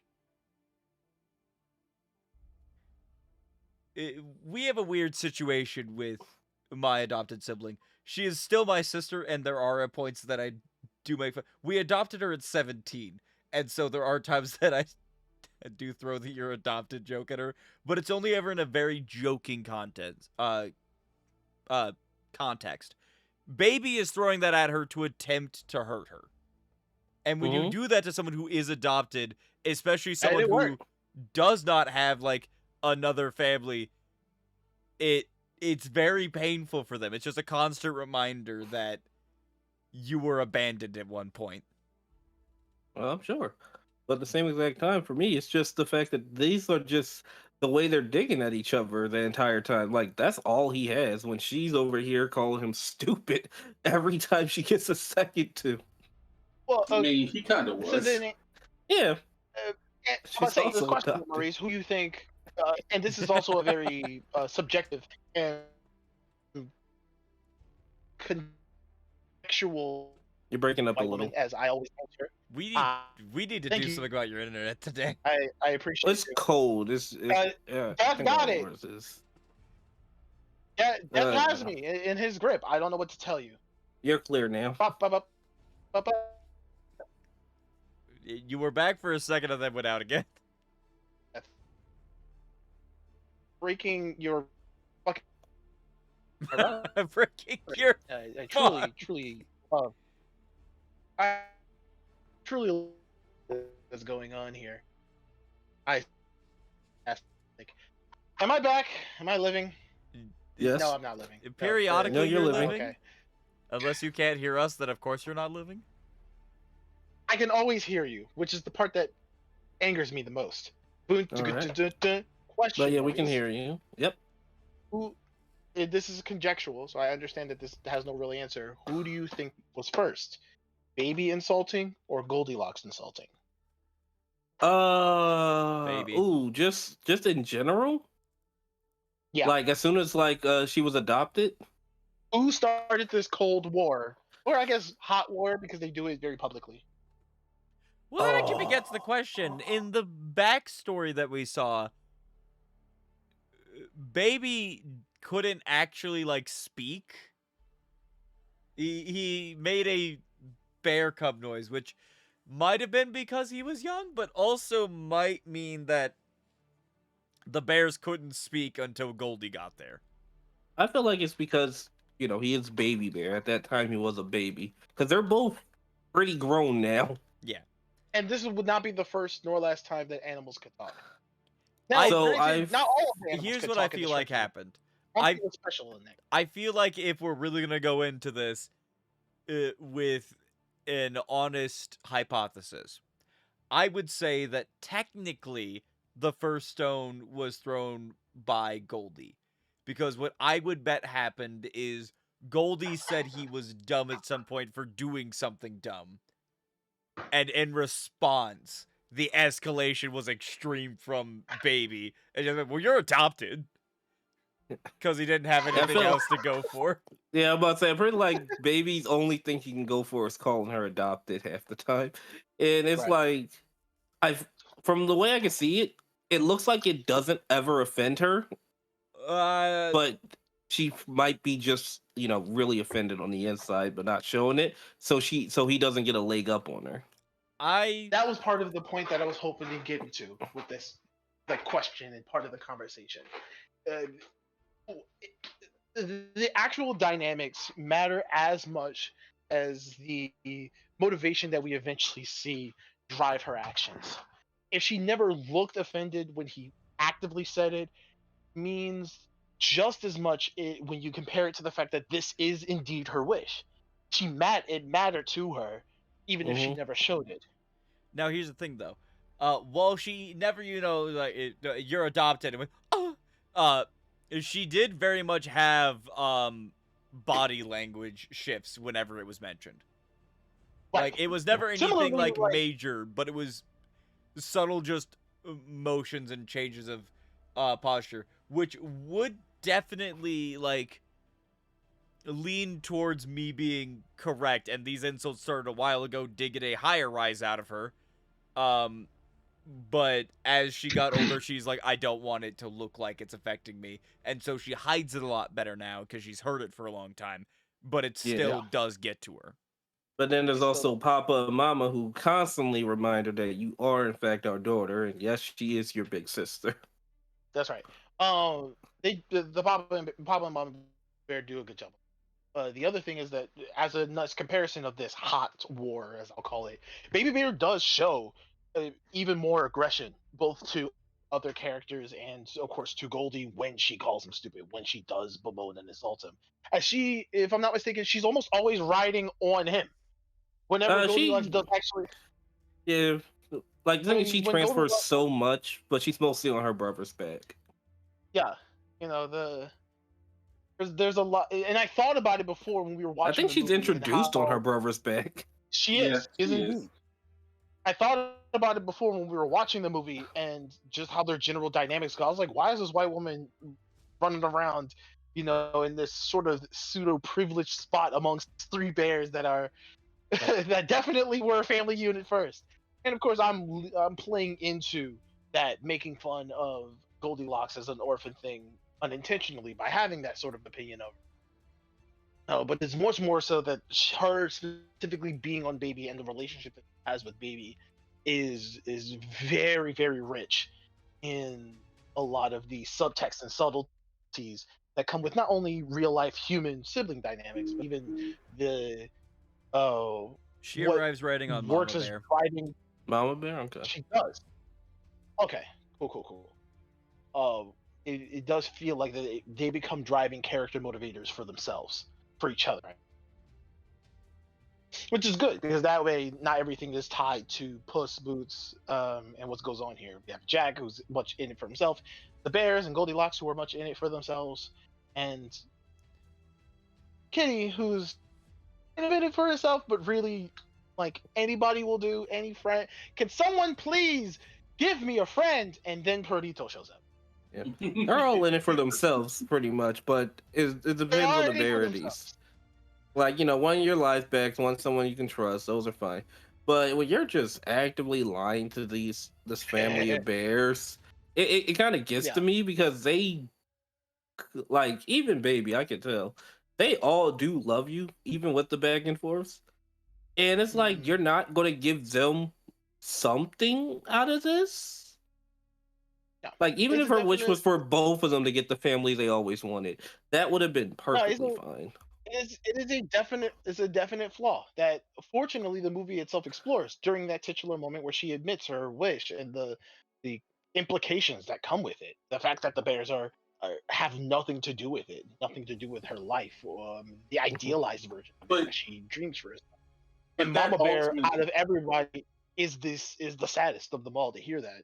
yeah, but that ultimately does uh prop up the Bears even more because even after they realized what her wish was, they were still like, "All right, let's go do it." Because they Even loved Baby, her who was that the much. even Baby, who was Uh, the most upset, still came along with it. He didn't leave, he didn't go home. He complained for like all 3 minutes, but he's been complaining about doing things with Goldie. Right. No, it's the Bob's Burgers. I love this quote from Bob Fletcher. Fine, but I'm going to complain the entire time. That's exactly what I do Fine, whenever I'll I'm do it, but I dealing will with my complain the siblings. entire time. And It's that's great. what made me really like this Three Bears. Was just the fact that even at the end of the day, they're still willing to get Goldie her wish. To the point that when they all arrive at a big surprise, they all get to the star at basically the same time at the end, and with their introduction, the person who actually says something is Mama Bear, as she is the first one to enter the star, and goes, "Hey, that's Goldie's wish." Yep. Because Ah. frankly, they're all happy. Yeah, and Yeah. it obviously for Maurice, it's not enough redemption. Goldie does have the chance. No, in the no, end. it's redemption. I still love Goldie. I Okay. just hate her wish. Yeah, her wishes. Like, her redemption was more than enough. She said, "Fuck it, I love this family too much for that. I don't even choose need a life. new one. I'm here." I Yeah. I choose this asshole I call a brother. So, in the final more spoilers, surprise.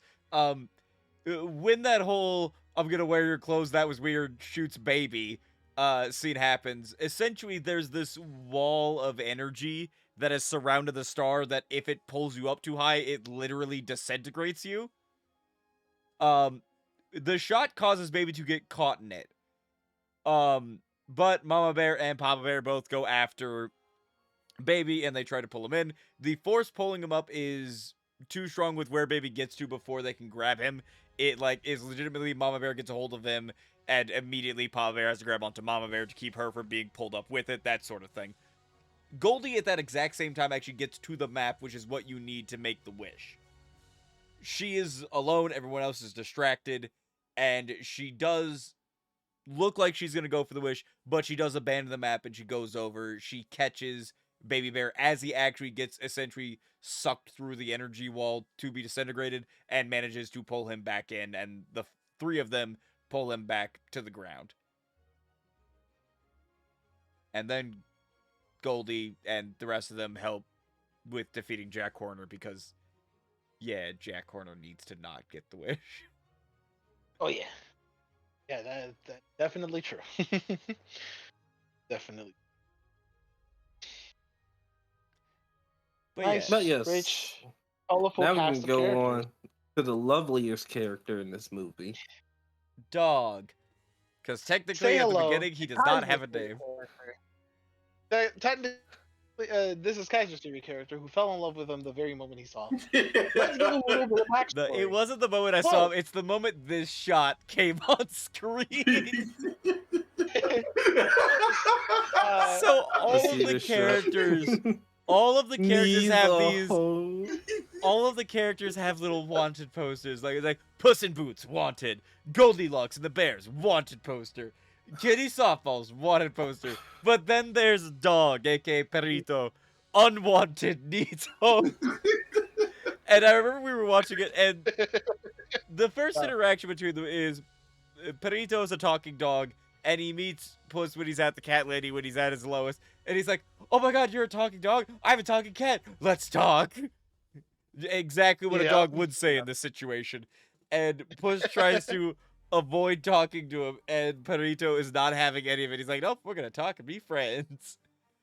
And it is, like, all right, I'm learning about the character. This character is interesting. And then immediately is like, "Oh, what's your name?" And Puss gets named Pickles in the cat family house. The retirement home. Yeah, and he's like, "Oh, your name is Pickles? I don't have a name." You can see it's me. I don't have a name or a home, and then it switches to this with the sad violin. None of the tabs taken. None of the tabs are taken. Granted, there's no number to call on them, but yeah, none of the tabs are taken, and it was just, it hit me, and I believe I actively went, "Oh no." Yeah, it was at this And moment Kaiser knew. The funniest part, this dog. this ain't the saddest thing to happen to me. It's not. It will not be. I'm jumping forward. The sweater he's wearing is a sock his littermates put him in with a rock, tied it, and threw it in the river. I did not see that They coming. tried to drown him, and he views this as a funny story. He thinks that they were just trying to win at hide and seek, and he Playing still tag. just hasn't found them. Oh. I would adopt this dog in a heartbeat. I love the way Probably Kitty and would. Puss looked at him like it just pure horror. I can probably Yes, they find that were. moment. Give me a Like- moment. Like we all probably had the same expression of, "Oh, this poor dog." They said, "How do we make this character as sad as possible in this kids movie?" Fuck it, let's make it an adult movie. Murder. That's right. Just- Attempted murder. So Perito, as he will soon be called, just as a placeholder name by Puss, meets him at the old cat lady shelter that Puss both was recommended to by aforementioned doctor at the top of the movie, but also just goes to immediately after losing to death and being scared shitless for the first time in his life, admitted. He goes to this retirement home where he's stripped of his affections. By choice, he decided to bury the titular boots and hat. And belt And one of buckle, 'cause I the believe he has a belt. funniest funerals ever. Also, Yeah. the look of shock at at being told to start. Don't look at that. It's fine. I don't know how that happened. He hit F12. But yeah, that. While Whoops. yeah, F12 is you're my still working on it hotkey over for there. transfer screens. Good to There know it is. I cannot hit that button while I am also clicked in on Chrome. These are the faces of those who've heard the most horrific thing in their lives. The context: these are professional thieves and vagabonds who have seen horrific shit over the course of their adventures. And here's a tiny dog with a sock sweater because the sock used to be the murder weapon. That wasn't actually a murder weapon because he got out. Puss killed his childhood best friend in the last movie. And this is more horrifying. Fucking. Because it was a long story of them trying to kill Perito. Now, this is because, of course, at this point in the movie, Perito has ingratiated himself in Puss. Whether, of course, at this time, begrudgingly, in Puss's life.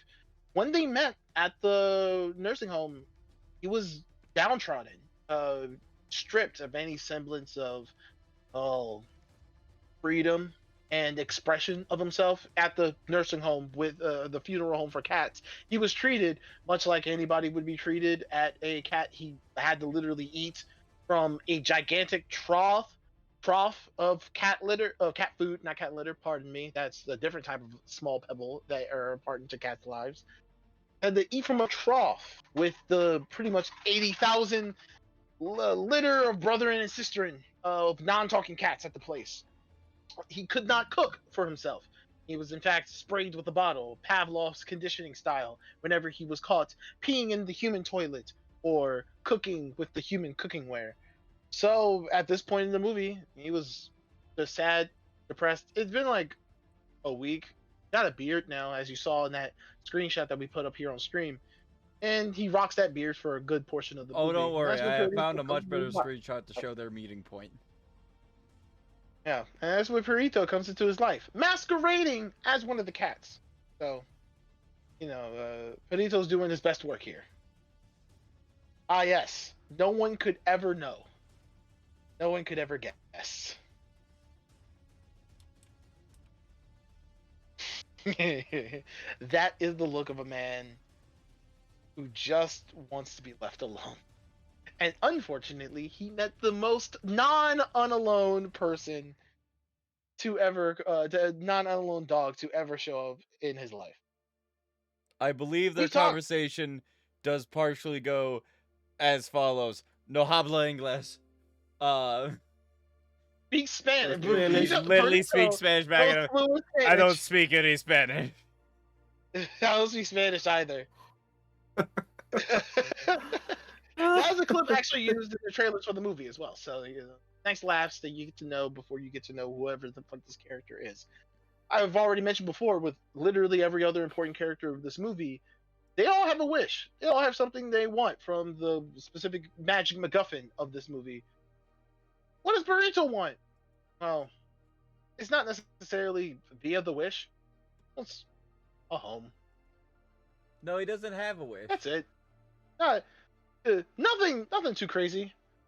Just an actual home. Somebody to call a friend. Very similar to Kitty, but without. Didn't even need a wish. I just got you. Right. Yeah, right here. Right. And that is his actual response. Like, I don't actually need a wish. I'm good. So I'm good, dog. Yeah, and this is exemplified. In my favorite gag of Perito in this entire movie. Not anything he does in particular, although I'm sure one of us talk about that. The map, that other MacGuffin that leads to the Oh stationary God. MacGuffin. The map was currently in Jack Horner's possession, but swiftly got stolen by Kitty, by a joint operation of Kitty and Puss. They weren't working together at that point. They just literally happened to be there at the same time. When they got their hands on the map and were now doing the elongated chase for the second half of the movie to get to the MacGuffin that is the Wishing Star, the map itself, once opened, takes the dark forest, I believe the location is called, the home of the home of the wishing star, and transforms it into a list of trials and tribulations 3 to get to said star. It's a fairly simple roadmap. You just have to go through 3 pretty dangerous locations, including but not limited to the Mountain of Suffering or the Lake of Despair and things of that nature. Those are not the actual things listed They're in the map. tailored towards the map wielder. Mm-hmm. And yes, whoever touches the map has this location radically changed, but there's still 3 obstacles 3. You know what I When wish I'd Perdito gotten to touches touch? the map, when Perdito touches the map, it transforms to a loving, lackadaisical, and brightly colored forest area where the last location was called the Field of Easy Solutions, of the Field of Quick and Easy Solutions. My favorite part of this whole movie. It's like, Yeah. damn. Obviously, had- I'm smart. He had the best route to get to the wish. Everybody else is just like a fucking grimdark Warhammer 40K movie. So It I must has- say, to be specific, Teletubbies.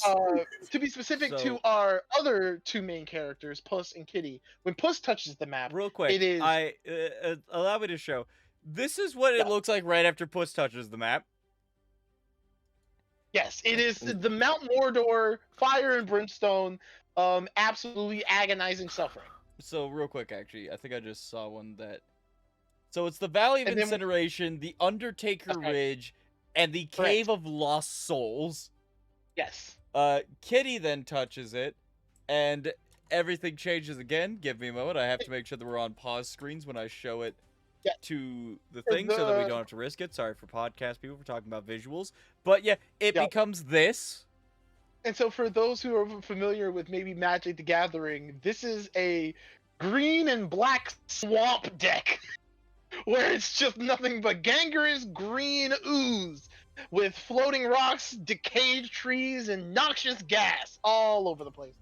Super toxic. Cause you know that I'm talking. It's just as treacherous as the fire and brimstone that Puss had. So, neither of their options are really good. So, to read hers, she has the Swamp of Infinite Sorrows, the Mountains of Misery, and the Abyss of Eternal Loneliness. Oh, honey. Yeah, no, it hurts. It really hurts. And then And finally, then Perito. Perito. So, this is Peritos. Yes, Burrito.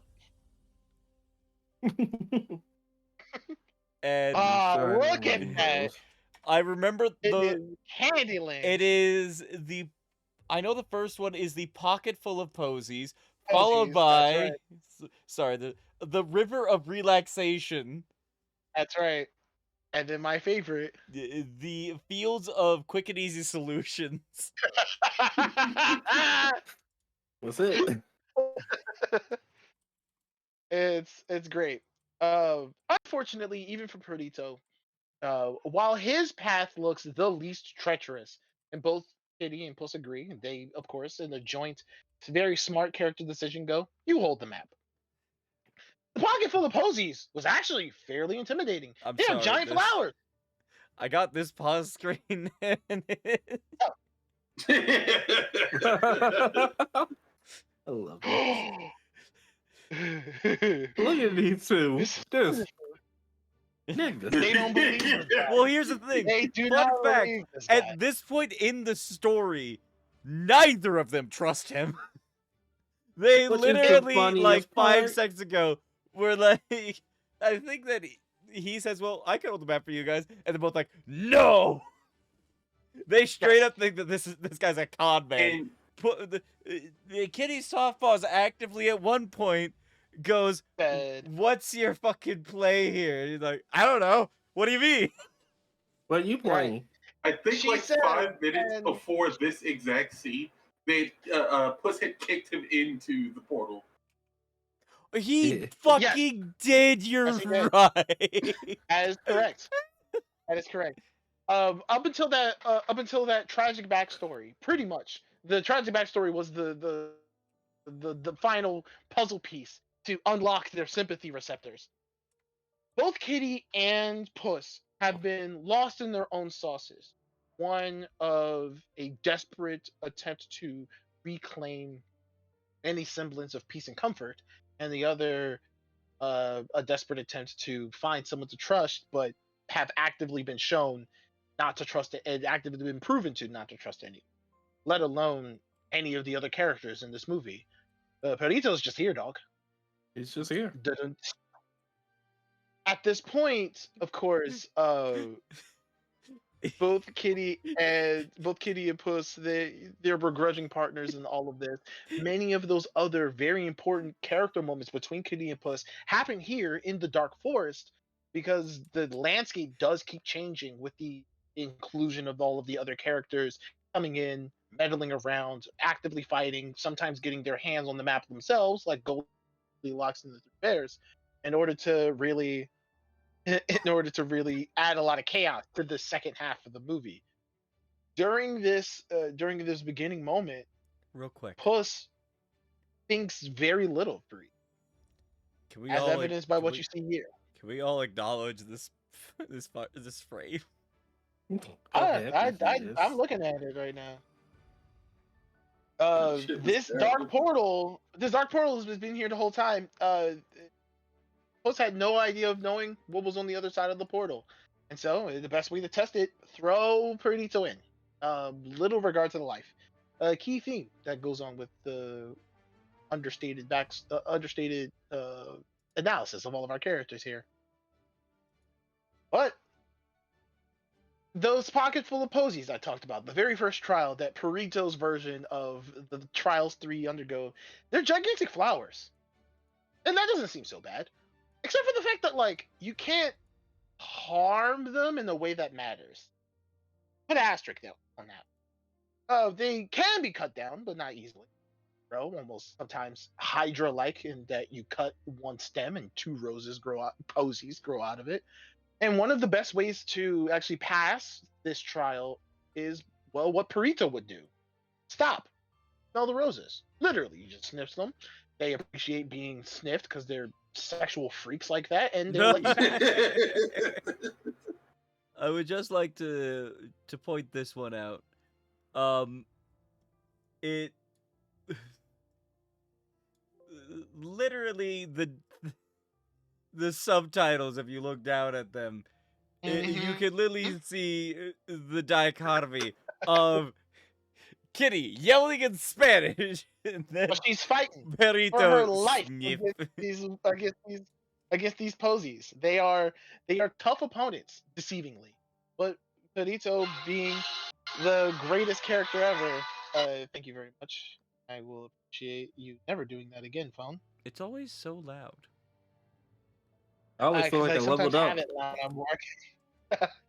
You have.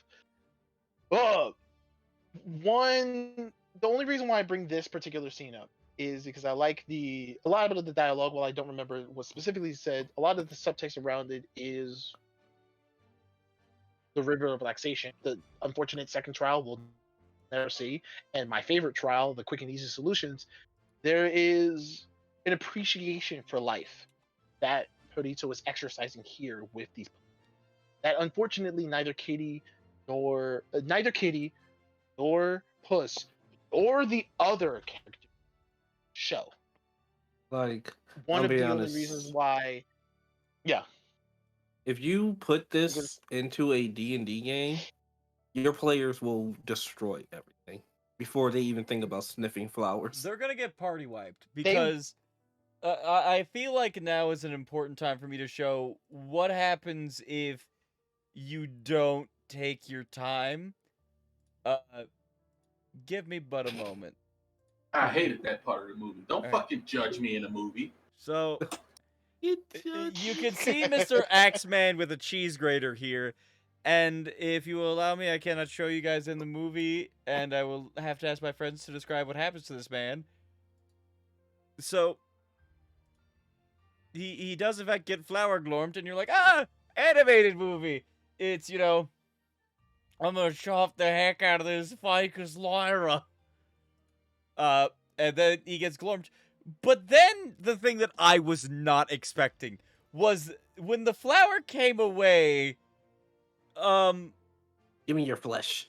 Yeah. I'll eat your skin. Not only that, but Yeah. I think there's a really. I actually went past it because of the fact that I was hoping the subtitle would come up.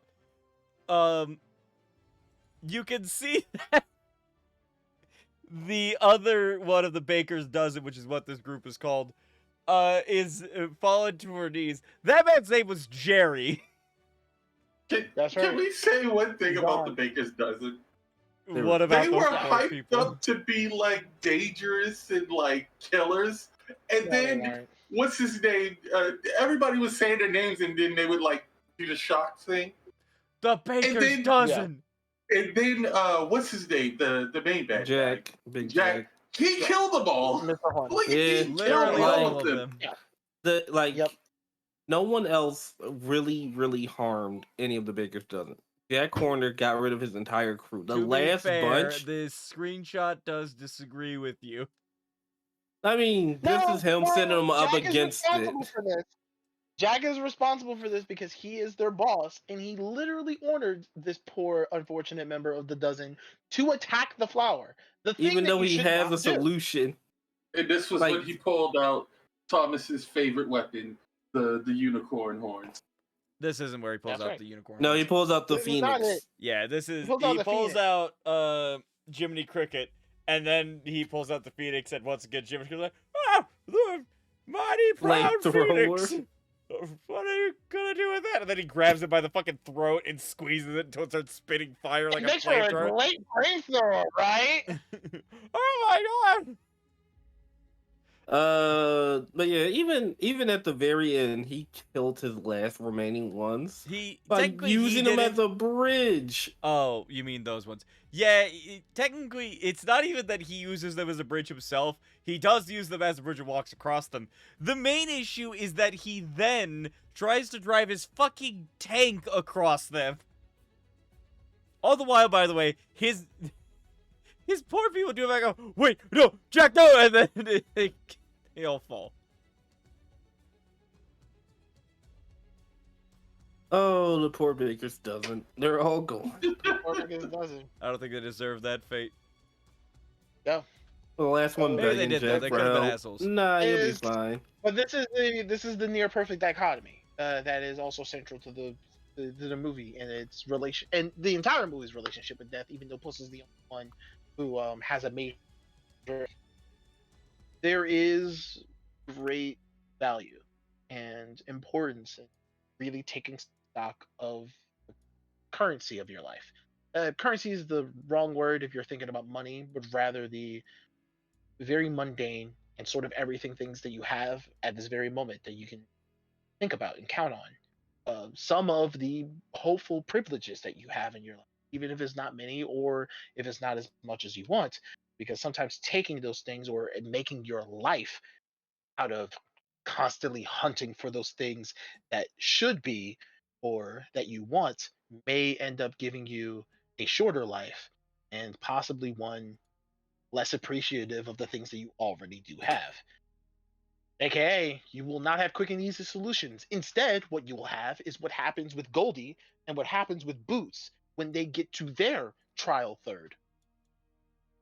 We've already talked about the name of Pusses. The was it Cavern of Lost Souls? Yeah. Lost Souls is the more important part rather than the name of the location, like geographically. It is just a room, a gigantic cavernous room with gigantic monoliths, reflective of such, and they glow. And there's 8 of them. You already know where this is going. All 8 of Puss's past lives are shown, various visages on this, and it's kind of like a very shitty Discord call with your dude bro homies, because every single one of the other Puss lives are kind of braggadocious. You can tell, oh, where have we heard that before? They're all assholes. They're all kind of unsympathetic and unsupportive of what Puss really wants to do. At this stage of the game, various stuff has happened with other characters. Perito, importantly, had been kidnapped, quote unquote, by Goldilocks and the Three Bears, and Puss was scampered off with the map alone and got basically trapped in this cavern of lost souls. So his express goal isn't necessarily to get out so he can get to the star, it's to get out so he can get to Perito. Or at this stage, past hearing the, oh my god, my brother's tried to kill me with a sock and a rock backstory, he's like, okay, this person's important to me now. I have been so wrong up until this point with my relationship with Benito, and I wish to make it better. The other lives are like, oh, that's stupid. Don't make a wish. Bring us back. We are great. We were great. I don't know about this guy. One of the 8 lives says it's one of the worst things in terms of a childish kids movie or fantastical reinterpretation of what some of us actually do in our own lives, where we beat ourselves up in what I call the comparison game. It's not just had between you and another person. It is sometimes had between you and yourself.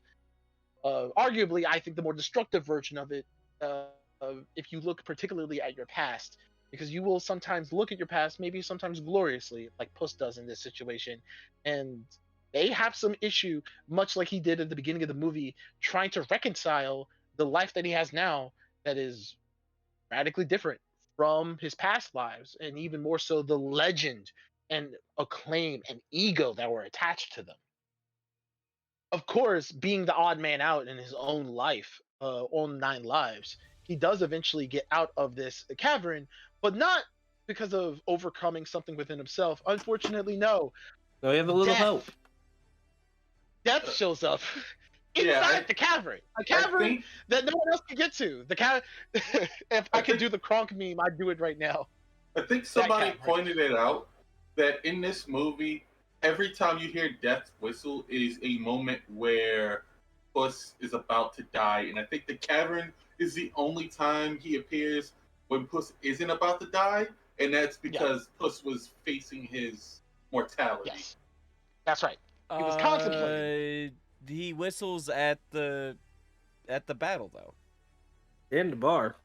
I mean, well, he's literally, at that time, in the battle case, that's also fine, because he's actually there to stab him that time. All the other times, he whistles at the bar. He also just there to scare him. He just likes whistling. The bar was just setting the tone. The wolf just likes whistling. Yeah, that's what's more important. Also, here is that, the thing is that I whistle too. I don't know who said that, but I highly disagree, because we hear him whistle at least 3 times, and Puss does not die any of those times. No, when he's about to die or is in danger. Like, I think one of the times he whistles is when Jack Horner and everybody else caught up. Either caught up to him or was in the middle of the fight. Yeah, it was after. And then Puss just fucking books it out. That was that's the one that I was talking about where he has a panic attack. Free for all. Yeah, and it's not Jack causes one of his men to explode. It knocks Puss a good distance away. He's relatively safe in comparison to where he had been. And then he whistles, turns around, and there he is. And it's like, oh, fuck, I'm leaving. Yeah. Must run. Yeah, like all the times he whistled, Puss was pretty much out of danger. Like he started whistling after they got in the cart and got away. And then you just hear a wolf whistling. Then you find him in the middle of the street. So yeah, that person's take not the greatest. As there is a particular purpose to Wolf's whistle when it comes to his relationship with Puss that I'll touch on in a moment. Mm-hmm. But there's the logistics of Cavern of Lost Souls.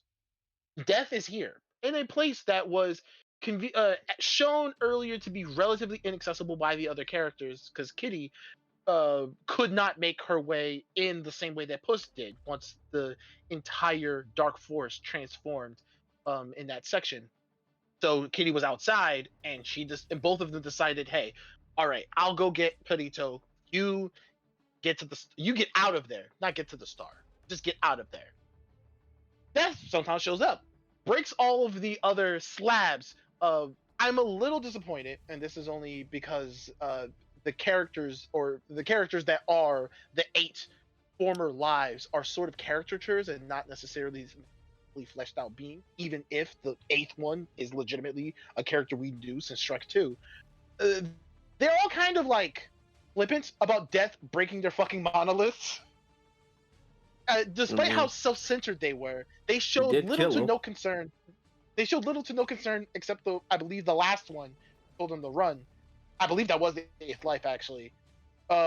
Most of them showed little to no concern when death showed up and started murking the other slabs. And of Mhm. course, is there to presumably murk the ninth life, the last one that they need in order to exist as content. So I'm like, See, damn, you guys are the most unhelpful past lives. You're worse than the Avatar. see, the At least problem one is cared this. about things. The problem is this. What do they have to be afraid of? They laugh in the face of death. True. They laugh in the face of death. Not this This little one's one that they claim isn't, not that one that they claim is not one of them. That was literally what they were joking about before he showed up. The assholes. This is why nobody likes Puss in Boots. They four are now new current one, our ninth life. We like this guy. This is like the doctors from Doctor Who. I'm kidding. All the Doctor Who fans, don't kill me. I'm sure the other Oh. doctors from the original miniseries was fine. To But be we only fair, I really also like the 10th, Ninth Doctor. 11th. I did like the Ninth Doctor too. I Now, like I- pretty much all of the ones I saw. Before But we my favorite is continue, Matt. I would actually like to do a bit of a discussion about this scene. Sure. Because this is our obviously he's not the titular bad guy, but this is the main antagonist of this story. Like, yes, Jack Horner is there. Jack Horner is evil man being evil. Yes, we have other people who are antagonizing our protagonists of Puss But in for Boots. Puss's solo story, this is his antagonist. This is the overarching antagonist, even though, once again, he's not even the final fight of the movie. He is the main bad. We actually do get, like, for each of these characters, we do actually get a scene which, in some stories, it might not be necessary, but we do have scenes where characters literally explain their motivations, which sometimes you need. But sometimes you don't. It's all up to the story. But this one has decided that everybody, you get to know exactly what their motivations are. And I think I think my favorite line from Death actually comes from this scene, because he is literally like, I was here for this isn't the line, I'll tell you when I get to it, but he says directly, I was there for each one of your lives, or as I like to refer to them, deaths. Every frivolous one. He's not mad because Puss laughs in the face of death. He is mad because A, he does not like the fact that cats have 9 lives. But he despises Puss because he did not value any of them. Mhm. Most things have 1, he's had 9, and he only just now started to put value into his life. And that is not a direct So I quote. decided to take it. Yeah. It's not, but the sentiment is exact. I'm not a cat person. I find the very idea of 9 lives absurd. And you didn't value any of them. So why don't...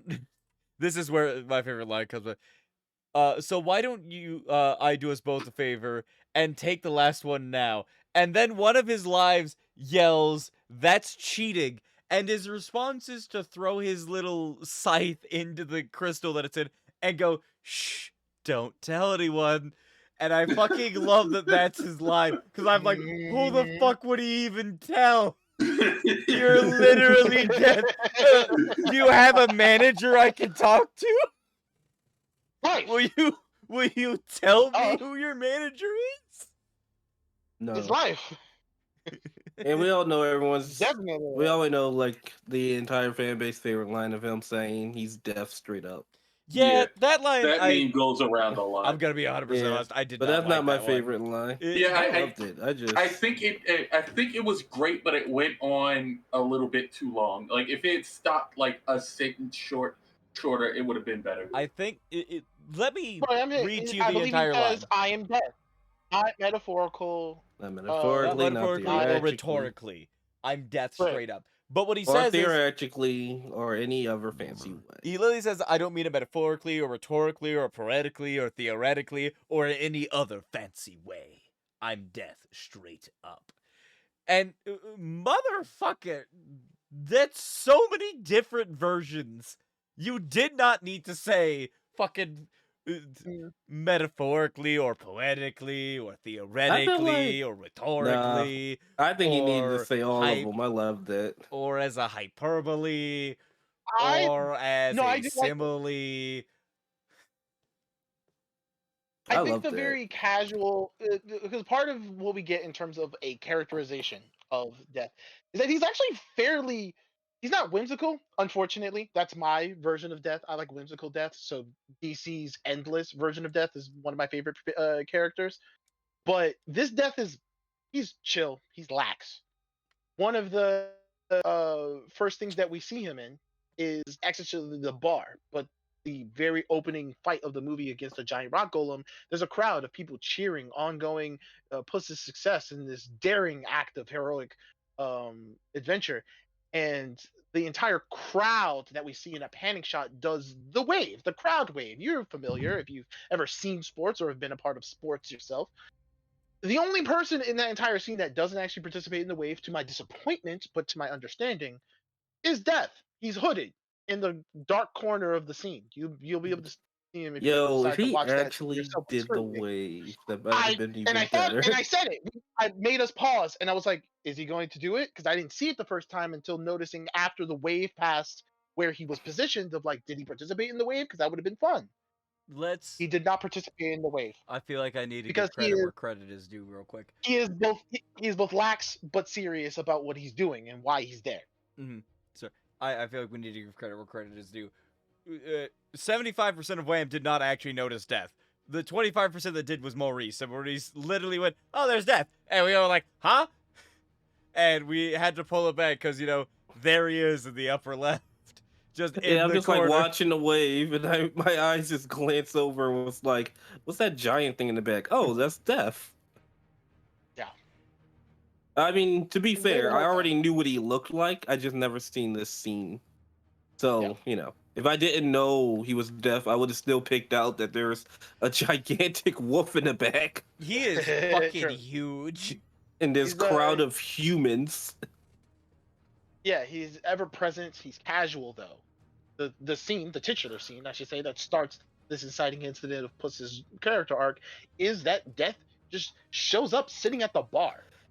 Out of all of the things that Death could have done, could have proudly kicked down the door and like, "Puss in Boots, I have come for you." In Death, there was Oh, no showboat of characters that they are, like the more literal personification of Death that he is. yeah. You were gonna say something, guys? No, you would started dying. Because I keep talking about Death and he wanting to put a claw ass router. Unfortunately, my router likes it a little too much. I say, unfortunate. Real quick, on a different note, This is gonna be this awkward just a when piece this of goes up. just a piece of proof to what we were talking about earlier, where Kitty was like, "Perito's a liar." This nice try, classic COD. No one's that stupid is the next line that's happening as we have this shot. Perito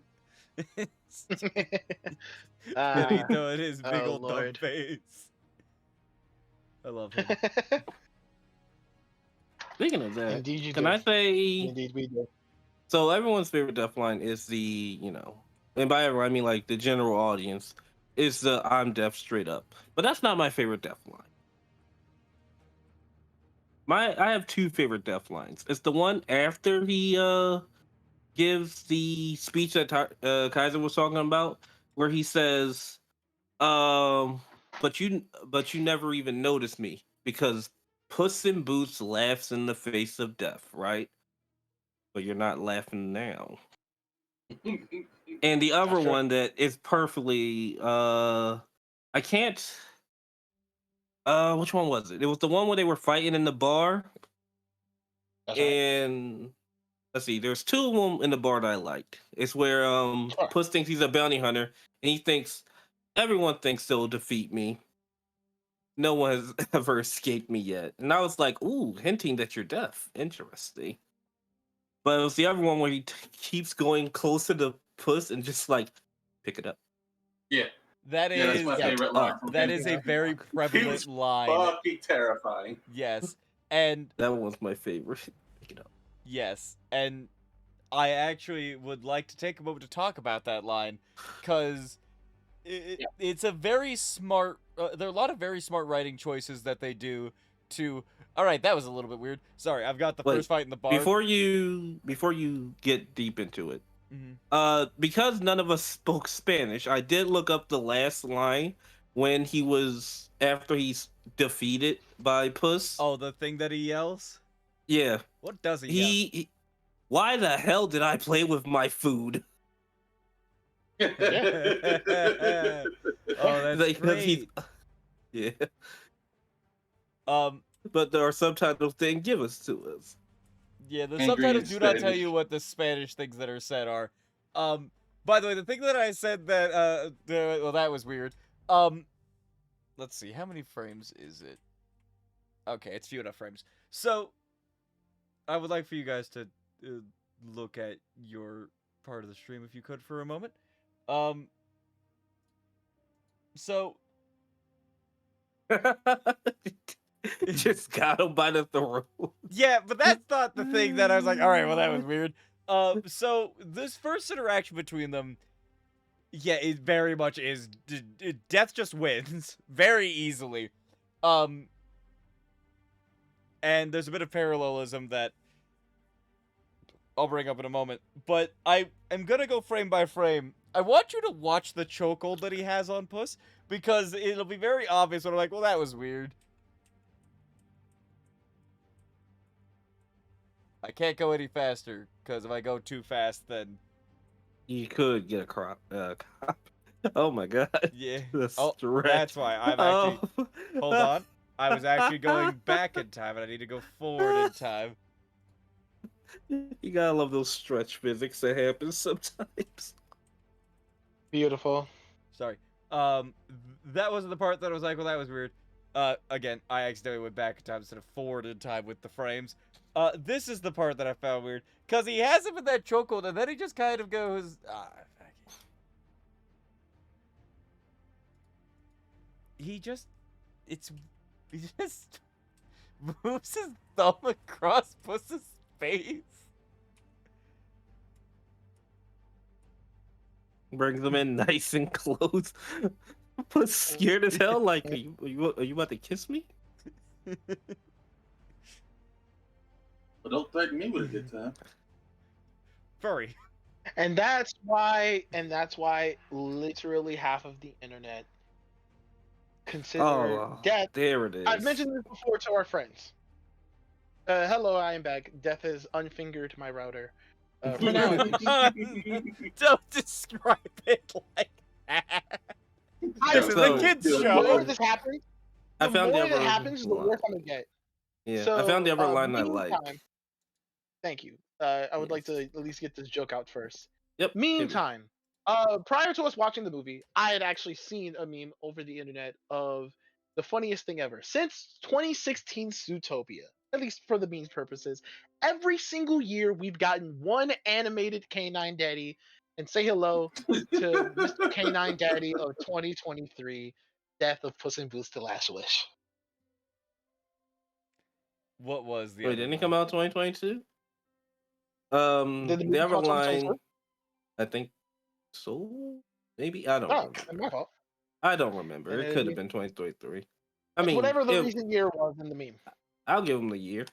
The line is after he knocks Puss away and kind of cuts him open, and the lightning strikes. He just goes, "Oh, I love the smell of fear," and then the lightning strikes, and that's just my favorite scene because just the red and yellow of his eyes is horrifying, and I'm like, "Yeah, that's great." I Yeah. can in fact get They that played frame the- for you because I just saw it.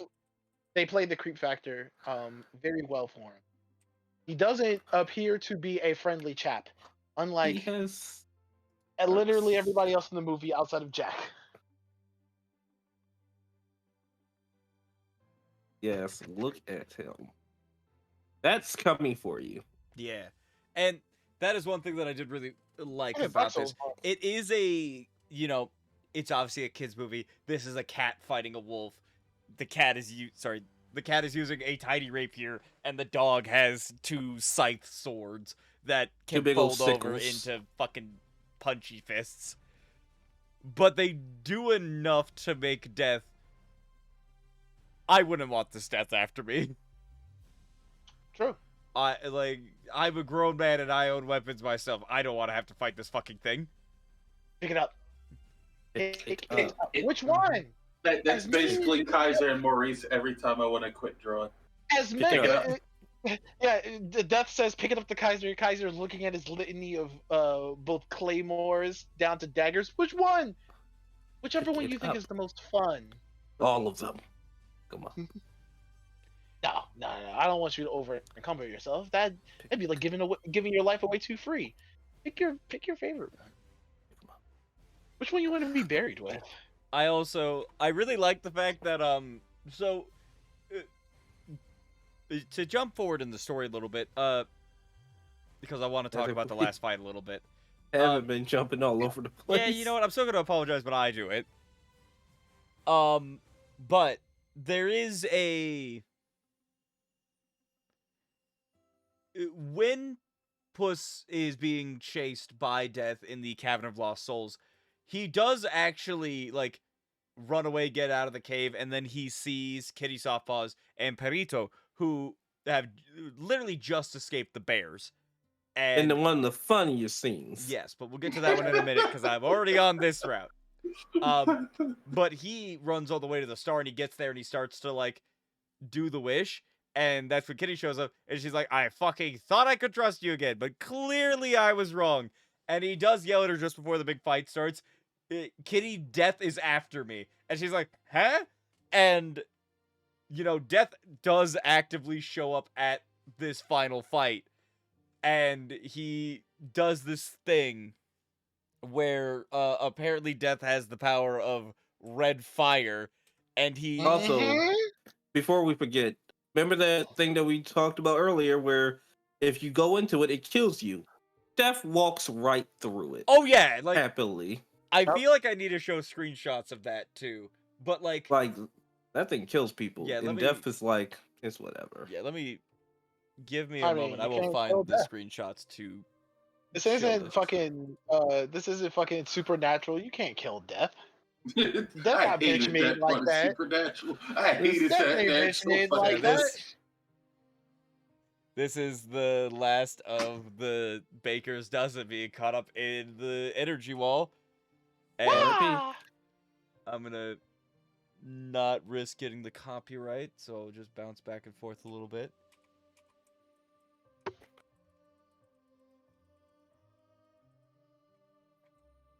Oh my god, I'm sorry, that was just her being shot by the thing.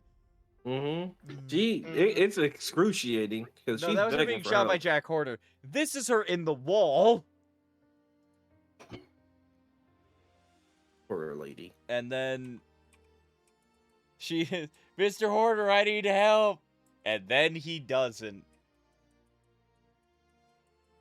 And let's see if I can. Yep, there it is. So I'm not going to risk going through it. As I said, it literally disintegrates you. For those of you listening on the podcast, it literally is a colorful explosion of almost confetti. That was gonna be baby. That was going to be baby. Hey. But,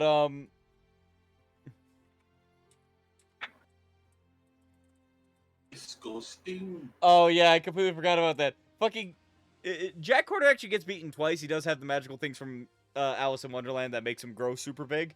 But the first time he gets defeated, it's actually by Kitty, because they're fighting, and he reaches in the back and he goes, "Maybe it's time for us to bury the hatchet." And he pulls out a hatchet, but then Kitty just drop kicks him, and then he goes, "I shouldn't have telegraphed it." He falls into the nanny bag. Yeah, Mhm. fucking love that shit. It was for John Lee. Great choice for a villain. But yeah, so I'll fade in and I'll do a couple of screens. So that's him obviously on the outside of it. And as you saw, that lady who was caught in it was yanked into the air and then turned into confetti, or you heard it described.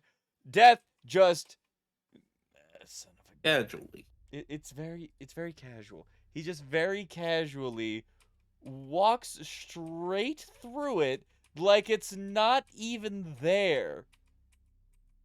I mean, it's not, because you know what is on the other side? My food. My All right, real quick. Amir got to. I'm going through this frame by frame. This is fucking clean. It is. It is. And he's whistling the whole time. And Puss is having a panic attack. And fucking look at the blades as he comes through. Ah, Look at his poofy tail. gee. So, yeah. That Yeah, might have been too much as it is, cool. but fuck it, I'll blur it out if it is. But yes, and I want to talk a bit about this fight because it is very much a parallel of their first interaction, which also, their first interaction is like less than a minute long fight. Mm-hmm.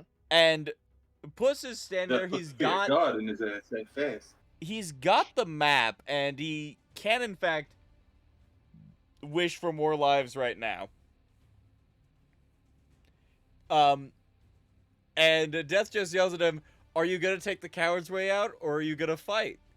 Or run away to more lives, or are you gonna fight?" And he throws him his sword, which Puss actually has not had for the majority of this movie. He, the first pick it up, he doesn't. He fucking runs to the bathroom and swims out through the toilet. It's symbolism for he lost his edge. And he gets the sword tossed to him, and he's sitting there looking at the fucking map, and I believe he probably just has the intelligent realization, oh, if I wish for more lives, Death is just gonna take all of them. I don't think he'll stop. I think he'll just sit there stabbing you until you're fully dead. I'll beat you 9 times, Gato. The less you're smart, I wish that Death could never Doing come to him. dirtier than Hercules and Fate series. Just like Lord Slug, I should have wished for immortality. Exactly. But there's this thing where in the first time he gets cut, there actually is this like montage of his life flashing before his eyes. And it is a number of shots from the first movie, including the nice lady who ran the orphanage that Puss was raised in, who gave him his boots. Which, for those of you who haven't seen the first one, that was probably confusing to you. But yeah, that was essentially Puss became not exactly a sheriff, but like a deputy in the town that he lived in after he helped to prevent a major robbery, and he got given a pair of boots. But then he essentially lost his position because of the fact that Humpty Dumpty used his position to also rob things, and he got caught up in the mix because Humpty tried to get him to join him with it, and then they got caught, and Puss got punished for it. It was very sad. Oh, so Humpty Dumpty's the bit. Yeah. But then, I didn't and watch the first the one. music does alter with the scene.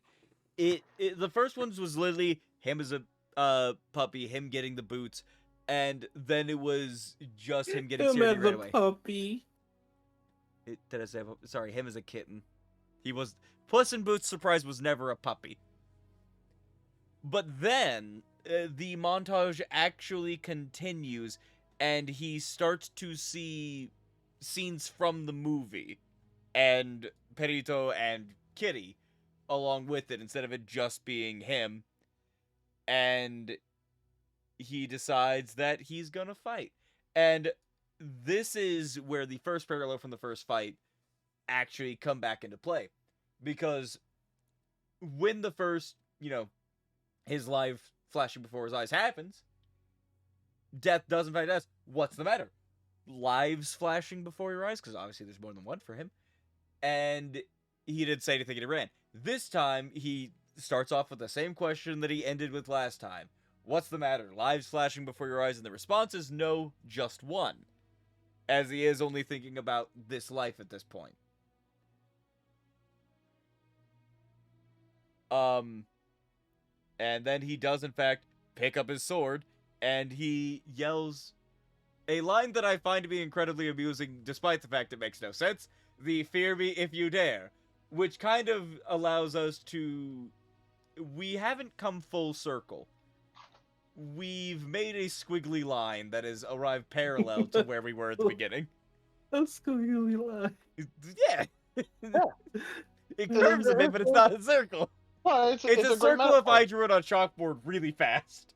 It's a great metaphor that nothing was as simple as easy as the field of quick and easy solutions would have led us to, but we got there. Yeah. And he has regained some of his gusto and his bravery, but he's not the same braggadocious and fragrantly laughing in the face of death adventurer that he was. Like, at the beginning in that first fight with the golem, there's a point where he actually gets, like, thrown through a wall, and he ends up, like, I think he takes, like, the shutters with him, and he's just sitting there with his hands behind his head, just relaxed, going through it, like, whatever, this is fine. Yeah, he's like on a door or something, just going through each wall. Yeah. Uh-huh. And Death is very happy to see him back and ready to go. The two of them have their fight, and, you know, things go better than the first time they fought, but Puss is very much losing. He ends up being disarmed and dehatted, but that matters a whole lot less than the fact that he is missing his sword. Now, he's been missing his sword for the entire movie, and we showed that he had a beard after his time with the adoption clinic, which Kitty does actually shave for him because it itches. And after she is done, she gives him it's a fucking tiny, it's a knife. And little she baby calls knife. it her Catito blade. The Catino blade. Yes, Catito because blade. the hilt is also a cat. After being disarmed, Death kind of just saunters up, and he's like, well, time to kill you. Oh, you really gotta stop losing that, is his line.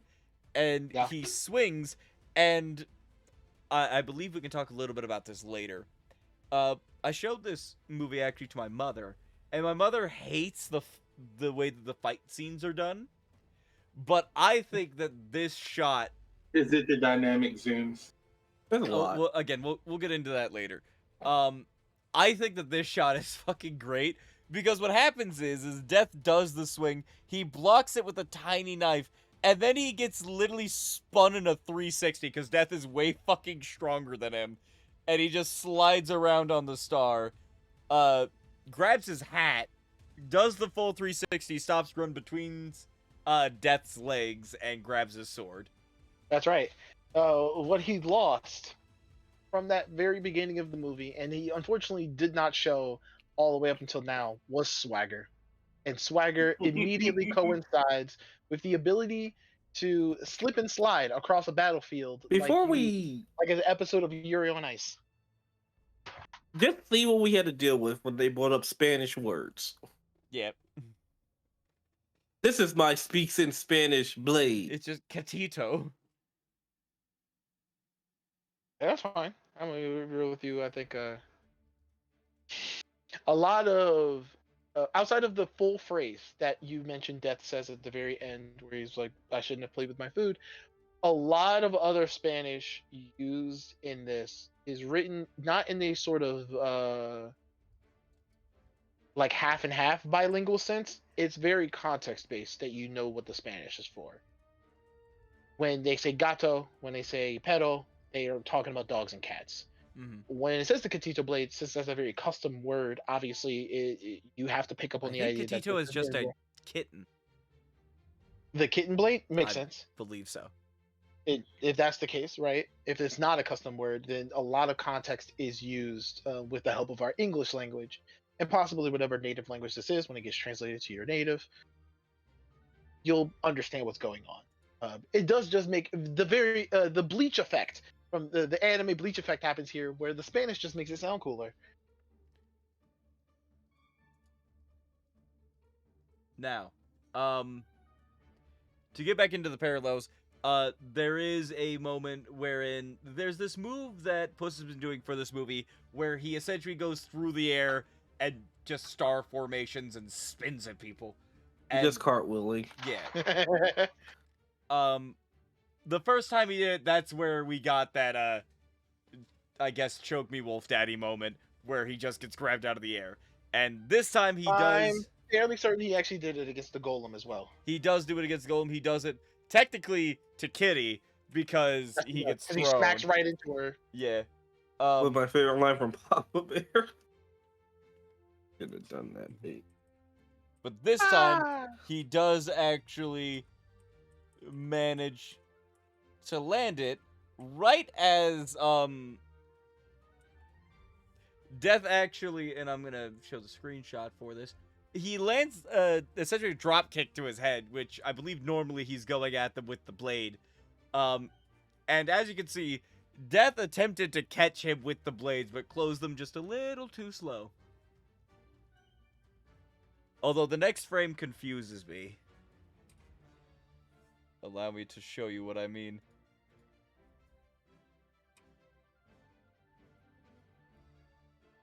I don't know what happened. Animation crazy.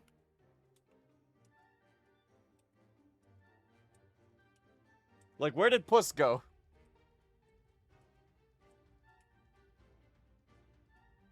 Oh, you know, Puss is just so awesome in this moment that he had to just dislocate his corporeal form in order to land a massive strike that would be critical damage to Wolf in this moment. These are literally one frame apart.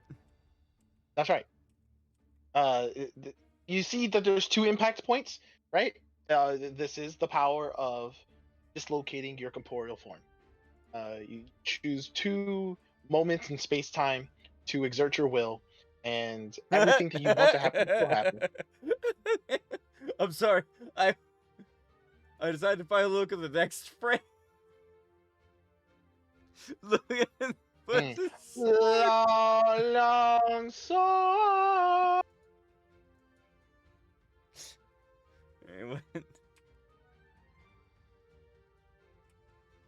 Okay. We're back to normalcy after that. It was just those 2 frames. Anyway, but that brings me to why Maurice's comment reminded me of the parallelisms between the 2 fights, because Puss actually does, in fact, from that hit, disarm Death, sort of halfway. Instead of keeping it and the fight continuing, though, Puss actually pushes the sword to him, and he does, in fact, throw back at him. Pick it up. He tells Death this time, "No, you." That's right. My favorite kind of thing to ever say, even to the very concept of death. Look at the bystander. Back What the fuck happened to Purito's head? The fire waves. Became one, yeah, Wiggle, became one with the wiggle, flames. wiggle. But yeah, I pulled up here for the subtitle. Pick it up. Pick it up. Thanks, Antonio Banderas. You're welcome. I don't think I will. And that actually brings us to something I really like about this fight scene. We don't have someone get introduced as this essentially destroyer character who's this supernatural being, and then have them get trounced because the main character starts to believe in friendship. Puss landed a dropkick, and then gave him back his sword after being disarmed himself earlier. And he literally says, "I know I can never defeat you, but I will never stop fighting for this life." Yay! And Death lets him go because he no longer sees the arrogant little shit stain that he saw at the start. And he wasn't too happy about it. No, his delivery is very angry. Yes, it is. Yes, it is. And then when he leaves, he seems a lot more calmer. But you know, Yeah, because he is. He's generally a chill dude. But I said all of this to go like, all right, then why is Death showing up right now in such a confrontational way, even though he was there for the eighth life as well, just in the background. Death did have a bone to pick with Puss in Boots, but then more notably with the idea that like, hey, you are talking a lot. You have been talking bad on my name for so long, and you're this big heroic concept. What if you just died though? Wouldn't that be great? that'd be cool, wouldn't it? So let me just end it now. And now that Puss is like, no, no, I am no longer Puss in Boots. My name is Antonio Bandetta.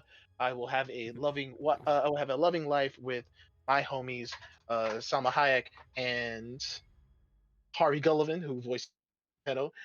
And Death is like, whack! Come on! Boring. I No, came he here to kill a literally- I legend. wanted the glory behind killing your dumbass. Now I'll just come reap your soul normally in like, I don't know, 2 months. I don't know how long you'll last.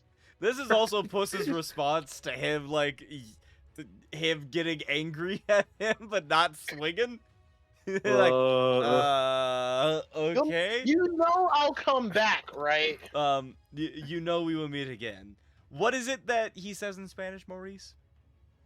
why the hell knew did I should- play with my food? Why the hell did I Yeah. play with it? He literally yells, "Why the hell did I play with my food?" And then he turns to Puss and goes, "You're ruining this for me." Yeah, he wanted the glory behind it. He was kind of bored. I had honestly. forgotten about that one, and it's really fun. You're ruining this for me.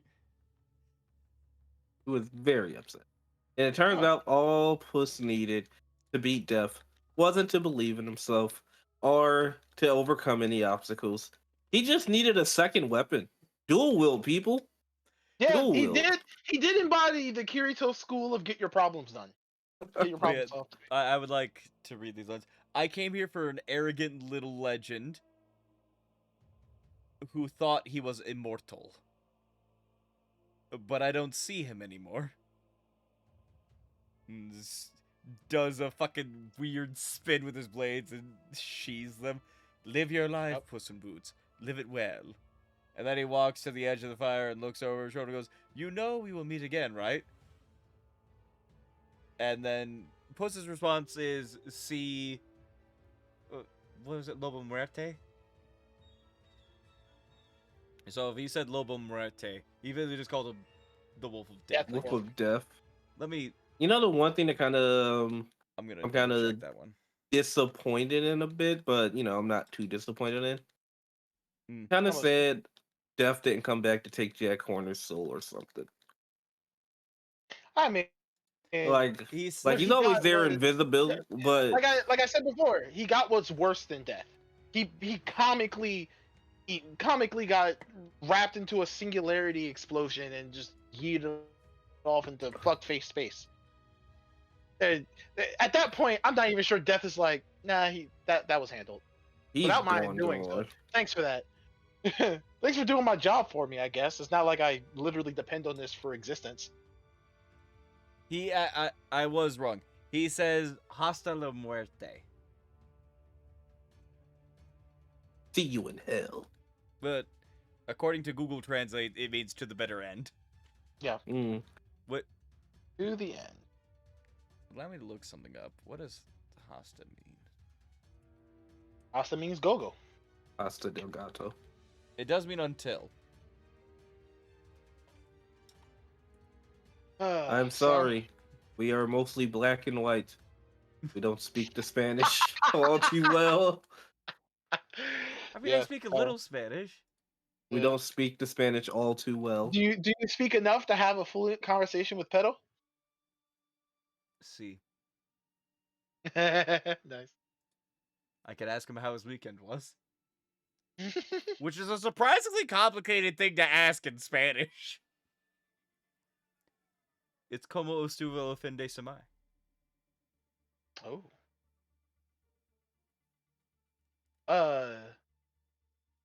Hmm. I'm glad I got you with that. Classic. I treat all of the women I spend time with relatively the same. Now, As sisters. That's why I said relatively. there is, I believe, one more thing I want to touch on for this movie. Okay. It's actually the middle of these trials 3. While they were on the River of Relaxation, because after all, Pedo had the map and it was Peril's world, things got quickly chaotic when, if I'm not mistaken, uh, in lieu of not having a sword, Puss had a stick. Yes. The same stick found at the cat orphanage in lieu of the missing rapier, and was running around with it for a bit. Of course, during this River of Relaxation scene, Kitty does eventually give him the Catito blade as a gift After shaving him. for shaving him. But before that, his main weapon was a stick. When he realized that he didn't need the stick anymore, he threw it. And unfortunately for him, Pedo is a dog. So Pedo ran over to grab the stick and ended up being in the clutch of Jack Horner. That is how he initially got taken away from the group. And of course, the Oops. map was also with uh, Pedo, because that this is Pedo's world currently. A big battle ensues. This is where we get that aforementioned gag of Jack pulling out the baby unicorn horns and finding out exactly what they do in one shot, as he uses, I believe, a crossbow to launch the arrow to launch the horns into those. He tries to target, and by tries I kind of mean like in the loose general direction of. So he every single time he's launched a horn, it hits one of the baker's dozen, and confetti kills them. Some of that confetti gets into Puss's mouth. That it is actually probably the most horrifying part of the entire movie. No matter how creepy death is, the kind of death was offering is actually tame and mundane to pretty much every other creative death we see in the entire movie. Oh, thanks to big old Jack Horner. All thanks to big old Jack Horner. But there was something really nice about the like. It's hard to call it blocking when you're talking about animation, because camera angles are never fixed. They are always where the animators want them to be, and so you see what you want. But in terms of laying out the entire battle, uh, if you used figurines and sort of implied blocking based on how characters enter and move throughout the scene, it was a wonderfully chaotic thing to have happened, where everybody was focused, of course, on the MacGuffin in question, with the exception of Puss, where at a certain point, I think after like the second baker's dozen got confettied and got a little bit in his mouth, that is when Death shows up with the iconic whistle, far and away on the other side of the River of Relaxation, immediately sending shock and fear into Puss, but no one else, because everybody else was focused outwards from the river on their side, looking towards the map. And it's very smart blocking to help at first insinuate the idea, is death even real, up until a certain point, because literally no other character interacts with death outside of Puss, who is mortally crippled with PTSD. Yeah. And like it's not 2. I think it's 4. Cuz let's see. That's 2. Jack Horner is like, the sights are off. Yeah. It's the third one, and the third explosion does actually knock him away from everybody. Mhm. And he does actually see the map and like kind of makes a step for it.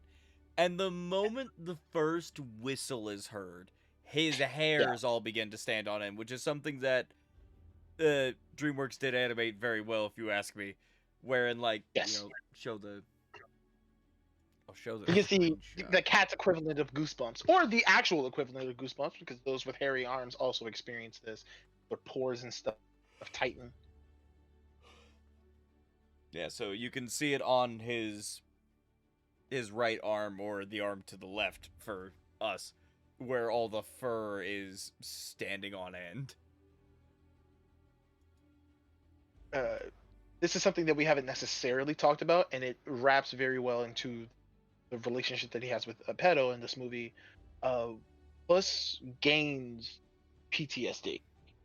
And some variation of it. Of course, the traumatic incident in question is getting his ass kicked by Wolf the very first time in the bar, and uh, even more specifically, the moment he gets cut. That particular ego-shattering thing is just as much of a traumatic experience, and in Puss's case, an even more so appropriate traumatic experience than actually dying 8 times prior. He's been pretty flippant about that all the way up until he gets cut by death the first realizes things got serious for him. And so one of the other things that we look at when it comes to the psychology of Puss over the course of this movie, all of the emotional beat by beat, is that he becomes emotionally withdrawn. Partially because of the conditioning from the cat lady in the cat orphanage. He wasn't allowed to cook for himself, wasn't allowed to piss in the human toilet like he's been doing his whole life, was denied a lot of the same privileges and comforts he had lived his entire life doing, and so was treated as just another baby-fied kitty cat. I'm gonna be real with you. I wouldn't want to live in that place if I was a cat. I would have probably left a long time ago and just left my chances with the wolves. But this is not my life. This is Puss's. This is how he deals with the crushing trauma and realization and fear behind why he even decided to take up the doctor's suggestion of coming here in the first. After he meets Pedo, much like trying to meet anybody in your life when you're in a downward spirits, he is generally unresponsive. Sure, he gives snappy one backs because he's still Antonio Vendetta, Puss in Boots. He still is a funny person and a very sassy person inherently, but he's not spirited in any way, shape, or form.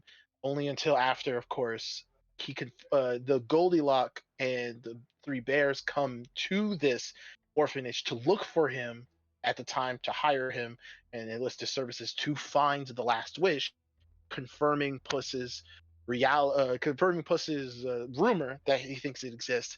That is the only thing that reignites his passion to actually get out of the thing. He would have pretty much been wallowing in self mourning otherwise without that incident to incite action in him. Over the course of the movie, he spends his time with Pedo. Pedo is nothing, absolutely nothing short of funny, slightly charismatic, but more importantly, supportive during these trying times for Puss as he lives with a lot of denial, even within himself, about the circumstances that he's going through. After this scene with the chaos of trying to get Pedo and the map at the River of Relaxation, he gets scared shitless by death and he runs. He doesn't think about almost anything else. The hairs stand on end, much like the first time he was cut in the bar. And his heart starts racing faster. All signs for those who have experienced it or those who know people who have experienced it, a panic attack, emotional breakdown. These are one of several that he's going to go through over the course of the movie, and we talked about some of the others already. But it's during this scene that he runs deeper into the forest that has now been transformed, I believe, when Goldilocks gets her hands on the map. Correct. And during this version of our second trial, he escapes Death's pursuit, but not really. Death doesn't really pursue him at this moment. Right. And that's why, while you didn't see me do this, I don't have cameras on, there was air quotes in that pursuit. The mere thought of Death pursuing him was enough to motivate us to go down this emotional spiral and fear response. He ends up laying across a tree. Repetto is the first to find them because he can smell the motherfucker. And Pero finally gets to overhear the circumstances behind, notably, a lot of this sort of not the emotional dumping, the ranting. A lot of the ranting that Puss had been wanting to go through, but never found any support before to even do this kind of thing. He talks about what happened with his engagement with Kitty, the regrets that he have about it, the fear that he generally has about this being his last life, and why he can't even just feel comfortable sharing that information. While he doesn't say this exact line or even hint towards this line, I always like to read this as like it feels a lot more real to him if he said it. But of course, during this emotional breakdown, it is real whether he says it or not. But at least now he has someone here who is there to support him, and it's very obvious early on that this is the relationship that they eventually share, because various other characters joke about it before, that this is his therapy dog. Pero is an emotional support animal. Analogous to anybody who is a piece of anyone's emotional support. If you're a good friend, family member, or mental health confidant like that, props to all of you. Pedro is our stand-in in this. Does a very beautiful job of taking care of Puss just by being there for him, gently laying his head on Puss's tummy. It's kind of hard when the anatomy is so small. It looks like his chest, but it's his tummy, and allows Puss to pet his hair. Something that Pedro actually explicitly said that he wanted to have in terms of a relationship, like the wish that Pedro himself has. He was like, I want to be somebody. I want to be supportive of somebody. I actually want to be a therapy dog, I believe is his exact quote for stated goal. So, Pedro just stays winning. If Pedro could have soloed Death, is all I'm reading. This does nothing but stay winning. If anything, Death is actively keeping this dude alive. Yeah. Death is like, I hate that cats have one lives, but I got a soft spot for dogs. I don't know what to tell you. I think Thrown in I a think I river could give him inside one of more. a sock with a rock. I'm gonna push you to the surface. I feel a kindred spirit with my canine. I feel a kindred spirit with canines. Why do you think the fox gets to live 1,000 years and get 9 tails? I digress. It's a very beautiful scene. One of the definitely the most emotionally tender moment of the place. I would argue that some nice doki doki feelings also happen when Goldie saves Baby Bear from annihilation. But those are characters that are by design less known. Their situation, just as stressful in a lot of ways, is not meant with as much emotional buildup as what we're expecting Puss to go through as the titular character of the movie. Yeah. Is that everything? Are we done? We most Oh, certainly yeah. do not have to be. I'm just like, did we talk? I feel like we talked about everything. I think the last thing that we could talk about is uh, a little bit more about the movie itself and our general impressions of There how is we felt also going through the entire thing. the counter that I was talking about, and a little bit more on the background of the movie. Yeah. Cause I'll do that now while I work on a thing. Um, this is obviously the sequel to the first Puss in Boots movie. The first Puss in Boots movie did not actually do particularly well. It wasn't by any means a flop. It just wasn't a major success as many of the Shreks were. Within that, um,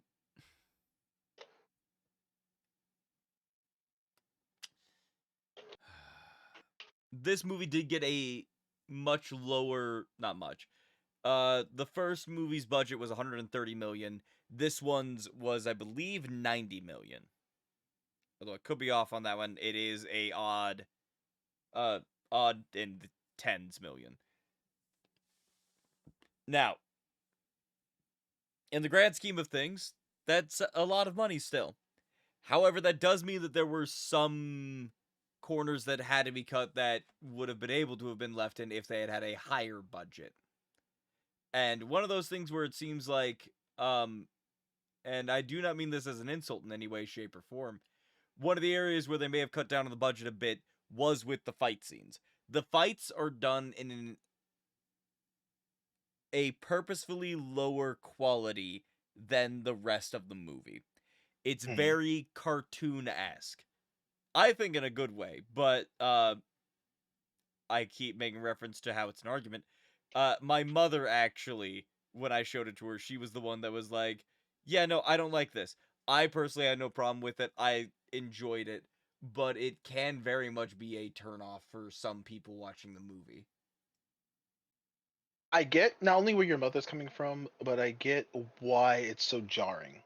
After all, most of this movie, I believe most of this movie is animated on, I'm hoping I'm using this terminology correctly, by twos?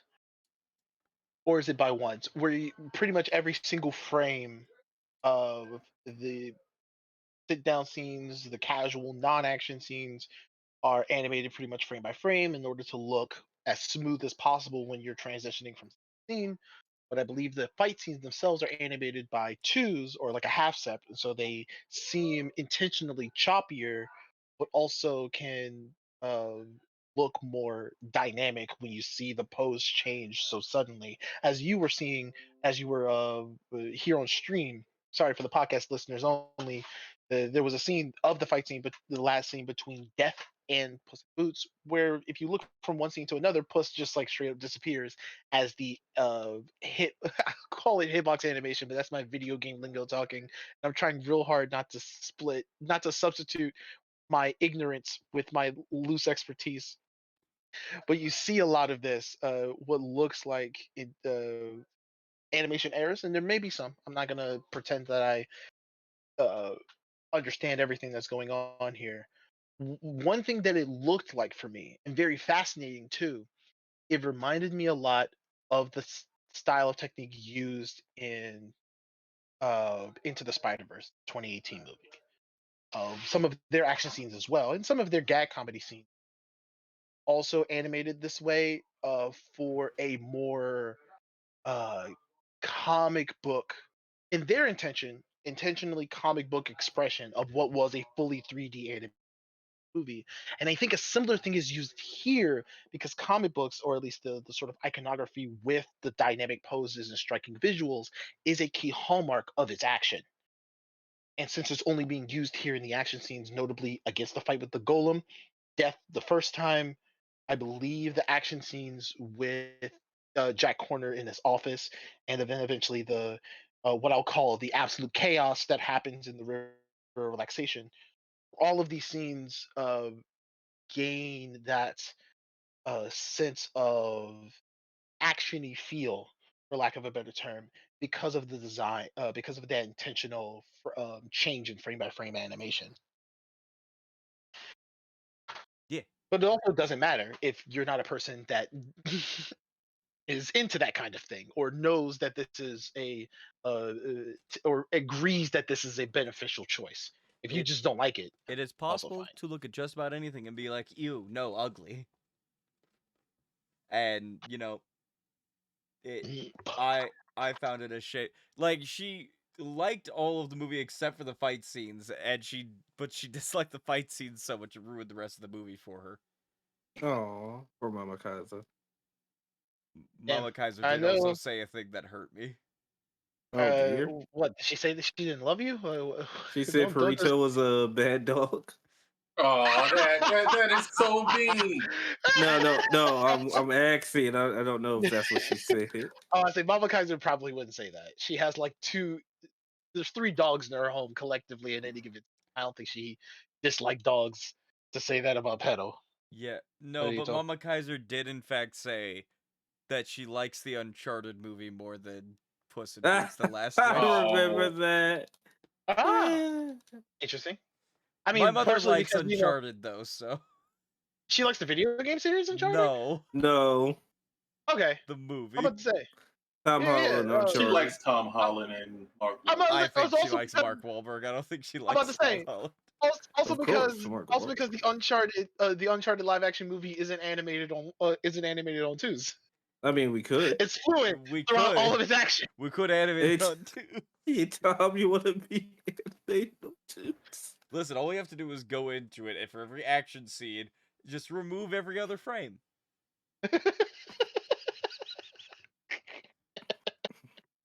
uh, it's But good to know. It's good to know that even a good arguer and woman with a lot of talents like Mama Kaiser can also just be wrong. just Hey, don't say that about my It, mom. it's so very comforting. see, next time I need legal representation, I'm gonna think. You didn't like Puss in Boots. Can I trust her to get me off this murder charge?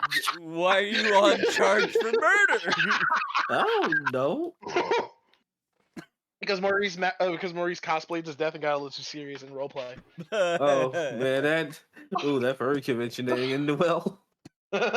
Listen, they had a ball pit. Anything's possible. They in had a American ball religion. pit. No. But I at least enjoyed the movie.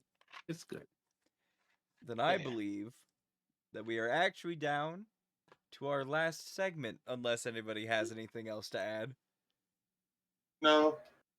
I'm chilling. All right. My favorite characters were the three bears Well, that actually is something I'm and the adding to this last wolf. segment. Who is everyone's favorite character?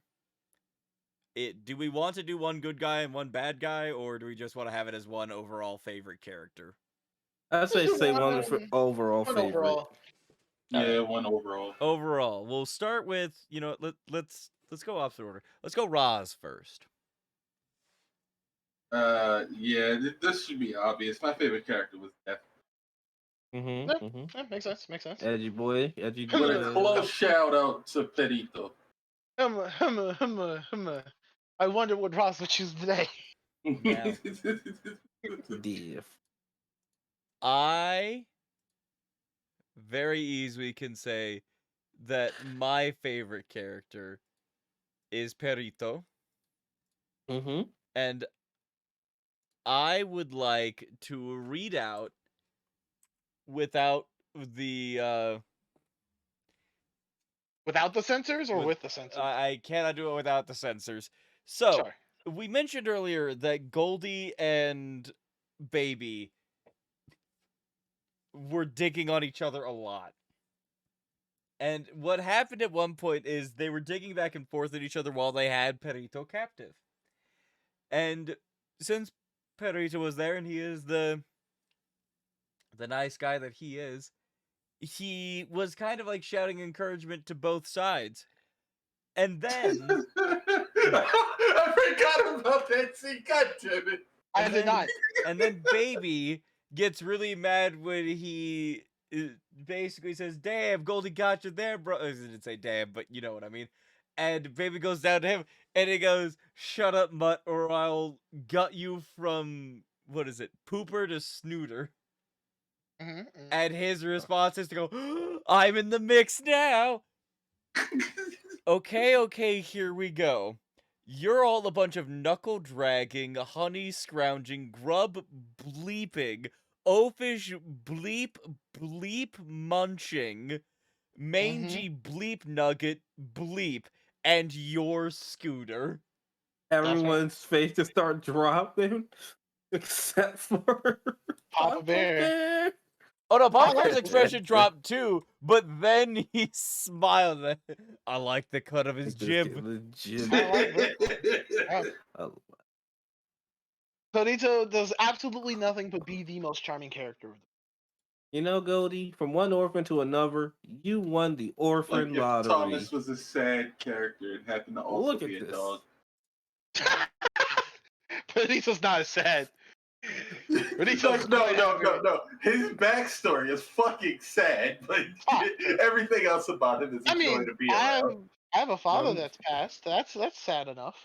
It is sad. I'm gonna be honest. If Thomas was ever an anime character, he would be the greatest, like, best friend side character. Because he'll just listen to the person's problems. No. He'll put down whatever he's doing, turn to them, and it's like, all right, let's fix this. I forbid Thomas from being an anime character. You're too likable. That's a death flag. They're gonna kill you for character development. No. That's fine. No. We're not gonna put him in an action one. I'm about to thinking say, more I'm also spiteful enough to not have death stick. Ooh, if Thomas was a side character in an action one, someone's gonna be talking trash and start piling up, and Thomas is just gonna hit him in the back of the head with a bat. Yo, he's being too evil. He said he was gonna kill us like 3 times. That's wink, right. wink. I love this expression from Goldie. Yeah. Goldie and Mom are like, the fuck? They just said see it coming. It's good. Now, everything's considered, my actual favorite is Puss. Lame. Yes. Like the main character is lame. Yeah. Oh no. It's too bad you're the main character of your life, Kaiser, and I like you. You dumbass. Puss, I got you. Roasted. Joke's And on you. your scooter. I'm not even my favorite character of my own story. That's a you problem. And as I said, my favorite character is the Three Bears. That's All right. of You them. got a three-peat. Even though if I had to give them an order, it's Papa, Papa. Baby, and Mama. Yeah. Makes sense. Makes sense. Papa's just too damn funny. Papa's that Baby guy. is great. Baby Bear is a fucking champ. So real quick,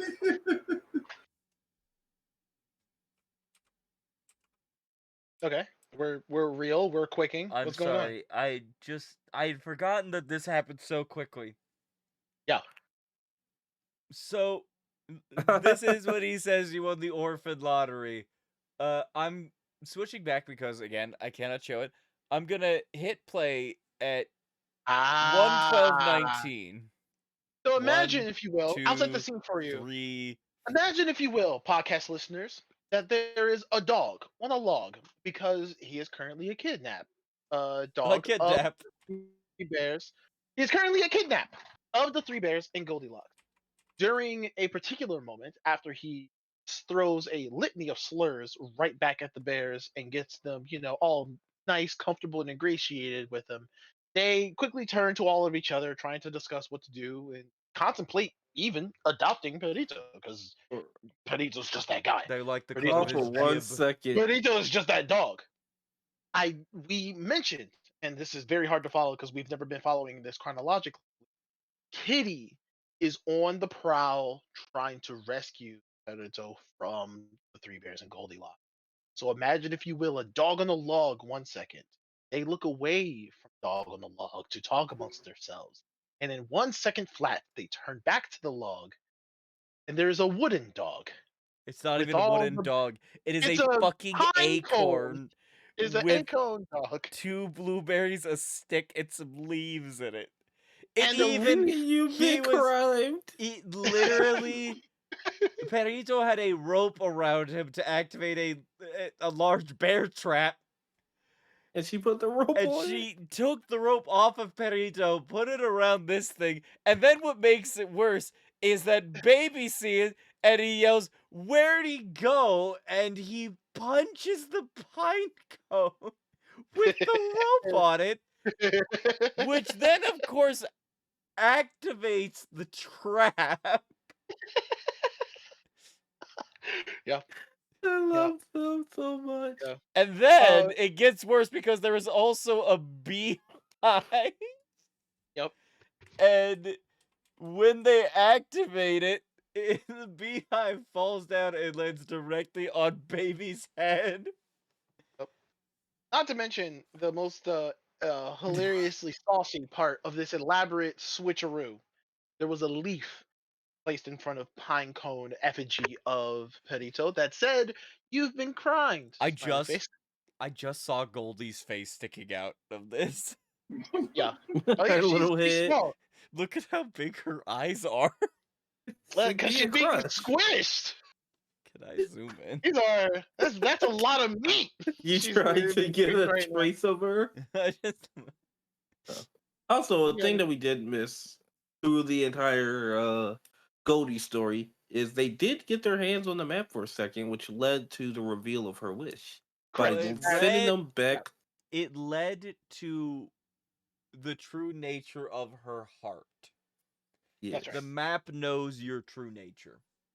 Hence fact, why Kitty's was like, "You're uh, lonely," and Puss was like, "You're gonna die," and Perito was like, "Friendship. Fine. You Gotta have take some friends back. already, and you know it. Congratulations." Like everything's fine.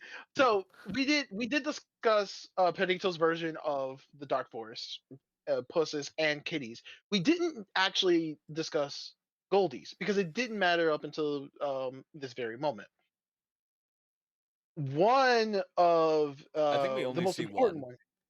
Yeah, the most important one. After all, I mentioned before, Goldie got her hands on the map during the chaos of the River of Relaxation. That was trial number 2.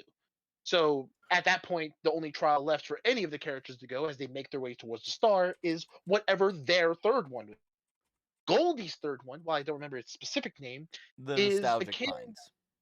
There it is, and you already know what the hell's going on there. If it's Goldilocks and the Three Bears, what else is it going to fucking be? It's their cabin.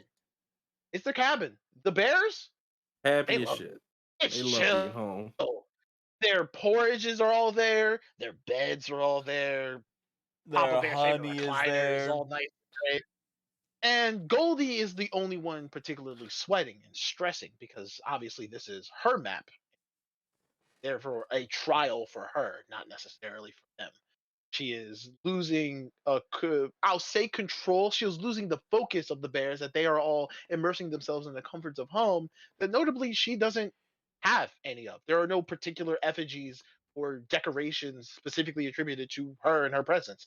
After all, the entire point of her story is that she is a homebreaker that came in and just took their stuff. They explore a version of that as much during a flashback where Mama Bear is like, the moment we found you sleeping in baby's bed, we were like, let's keep her. And you changed our lives forever. And Cody's like, yeah, but like, not a bear. I want a real family. She doesn't say that Re- yet. And Record scratch. let's be fair here. That was Goldie's distraction. The other bears had porridge, honey. Papa had his recliner that he immediately passed out in, like I have to assume every dad does. Dead ass. I love my father. Rest in peace, his soul. Batman used to sometimes come home from work, sit in not a recliner, but even just one of the very stationary, hard plastic chairs that we had in our kitchen, and would be out in minutes. I was baffled. It's the middle of the And he was a afternoon. lot How is he stronger. already asleep? Me, as an adult who has to work long hours. Man, it's the middle of the afternoon. I wish I was asleep. I didn't know. I didn't know yet. How could I have known? Anyway, but yeah, her finding her old fairy tale book and then seeing herself the first time she was in the cabin was the thing that distracted her because again, she does love the bears. She just doesn't feel like she belongs. Yeah.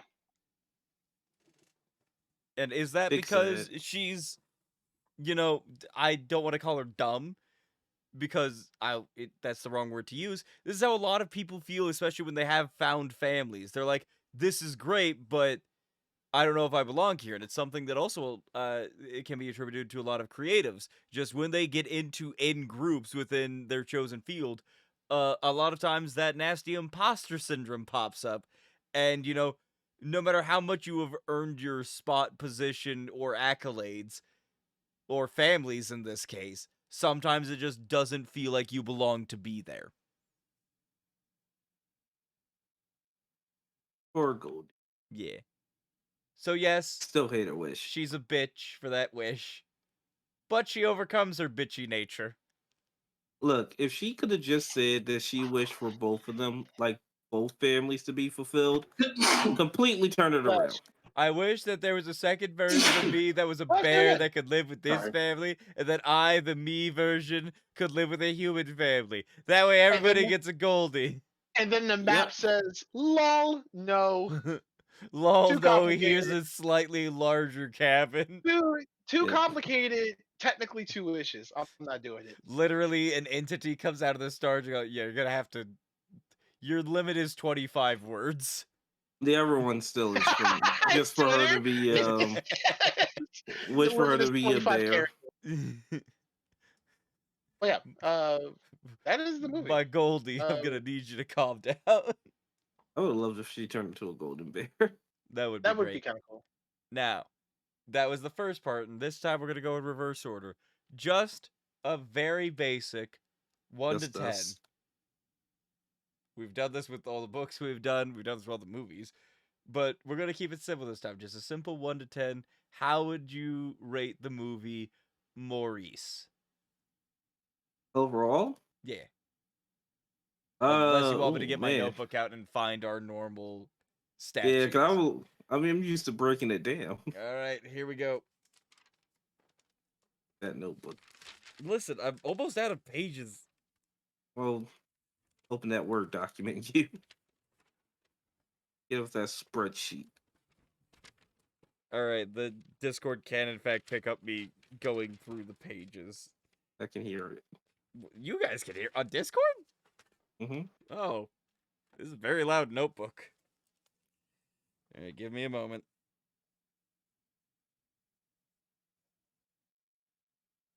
Talk about something.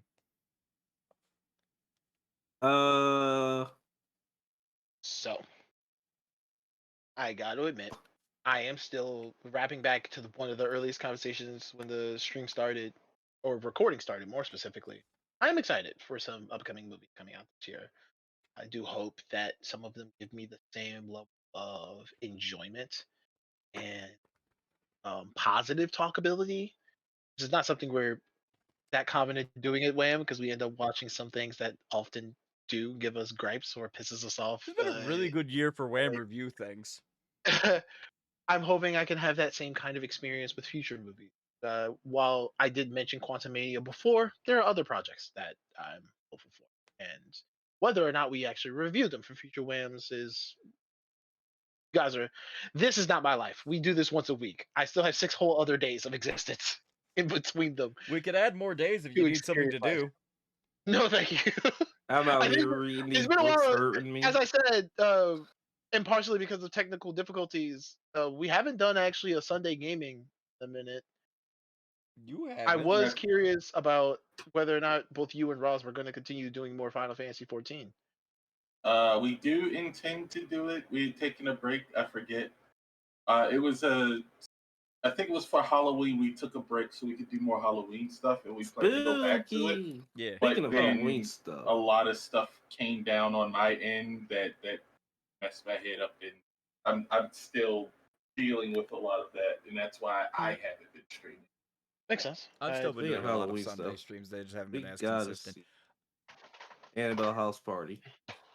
Now, Annabelle are you House asking Party! that? Are That'd be you fun. asking that to try to find something else that we could all stream together? Annabelle House Party? How are we gonna stream that? No, I meant Oh, Thomas you, Thomas. asking about the Sunday streams. It, I do enjoy watching the Sunday streams, and as a matter of fact, out of the 3 of you, you know this, but not the grand people of the internet. I have been working on a Skyrim mod list, mhm. one that would basically allow all 3 of you and possibly even the chat to play Skyrim for me because I know that game like the back of my hands. Sometimes with Mm-hmm. mods included, but most of the time it's with mods I've never played with. And I find it infinitely more interesting when I see the kind of choices all of you would make instead. That sounds fun. I I still also want have. to do a It does. Skyrim where you play, but at the same time, I get to play at the NPC, so I can just yell at you. Be like, why the hell did Unfortunately, you bring me here to this Faza, dragon? I don't want to fight that. It flies.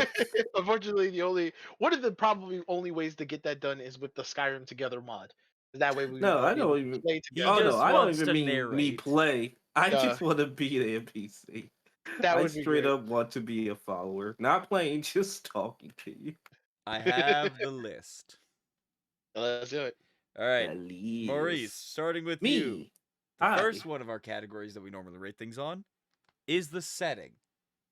Ooh. I give the setting a good 8.5. The Shrek universe and all the fairy tale characters is fantastical. Thomas. It's like, weirdly enough, it's normal world and fairy tale shit just running around all over the place. Thomas. I'm piggybacking a little bit off of Maurice about how normal the world is. So the rating is going to be around 9. There's nothing too fantastical outside of the particular locations like the Dark Forest or other iconic pieces of imagery that we may be familiar with if you were watching other parts of the Shrek's universe. Feel like um I feel like we did see Shrek's swamp not like directly in terms of them passing the house, but I believe like on a map where it was located. So there are a lot of probably other Easter eggs that I wasn't quite paying attention during the first watch through. the one of the reasons why it goes up to course this 10 is actually because of the Dark Forest itself. As a singular location, it is wonderfully fascinating. It's deceptively simple in terms of there's a literal is a Dora the Explorer winding of a road, and Trials 3 with all trials having a named location, and then motherfucking star at the end. But everything that we got to see when it came to the visual design, as all of the animators made Puss's version, Katie's version, Goldilocks' version, and Perito's versions, they were fantastic. And of course, these locations offered a wide breadth of locations that we probably would not have gotten um, outside of this magical space to be able to transform into it. So that's a 9. Mhm. I'm sure there's Yeah. probably more. I probably could give it a 10, but I'm gonna stick with a 9 to be careful for some reason.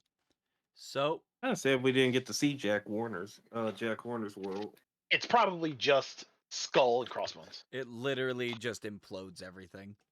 Just a straight line because he knows what he wants and he doesn't care. Oh my god. He has no regrets, the same way as like how Pericho's the ultimate good, he's the ultimate evil. So it's just a straight path, but just dark and sad. Locations. The only location in the middle is called Greed Alley. It's like, oh man, that's You easy. gotta take everything here before you leave. Done. So I feel like I'm the odd man out for not the first time with these lists. For me, the setting gets a 6.5. Mm-hmm. I don't. I view setting as the world in which the characters are in, and I could not give less of a fuck about it. Like, this Fair. story has me with its characters. The setting. Where is the Black Forest? Here, Yeah, it's just where does Jack Warner live? Fair. here. Where was the town that we started in with the giant? Over Also, there. just there. Yeah, exactly. It's like the places they're existing. Visually, they are, well, to be perfectly honest, the two cities are not distinct at all from each other. Wait, hold Visually, I on. mean, Was Jack Warner's was that entire scene with Jack Warner in his office? Was that entire thing a factory or a town? there's a The factory factory. in a town. All right. Because they I do mean, get out of the factory and get onto a carriage that then takes them through the town. right. So then, if I'm not mistaken, wasn't the entire place covered in like red brimstone as opposed to the nice, lush, green, simple architecture of like small Spanish town in the beginning of the movie? The architecture was relatively the same. I mean, it's true because it's the same area. But yeah, But of course, the the vibe color is different, tones. partially because of atmosphere and well, plot circumstance, and that I guess is what I'm alluding to. It is. I won't say it's not It's interesting. I do darker, agree but with it's you. also nighttime here. Other than that, it could be the same place.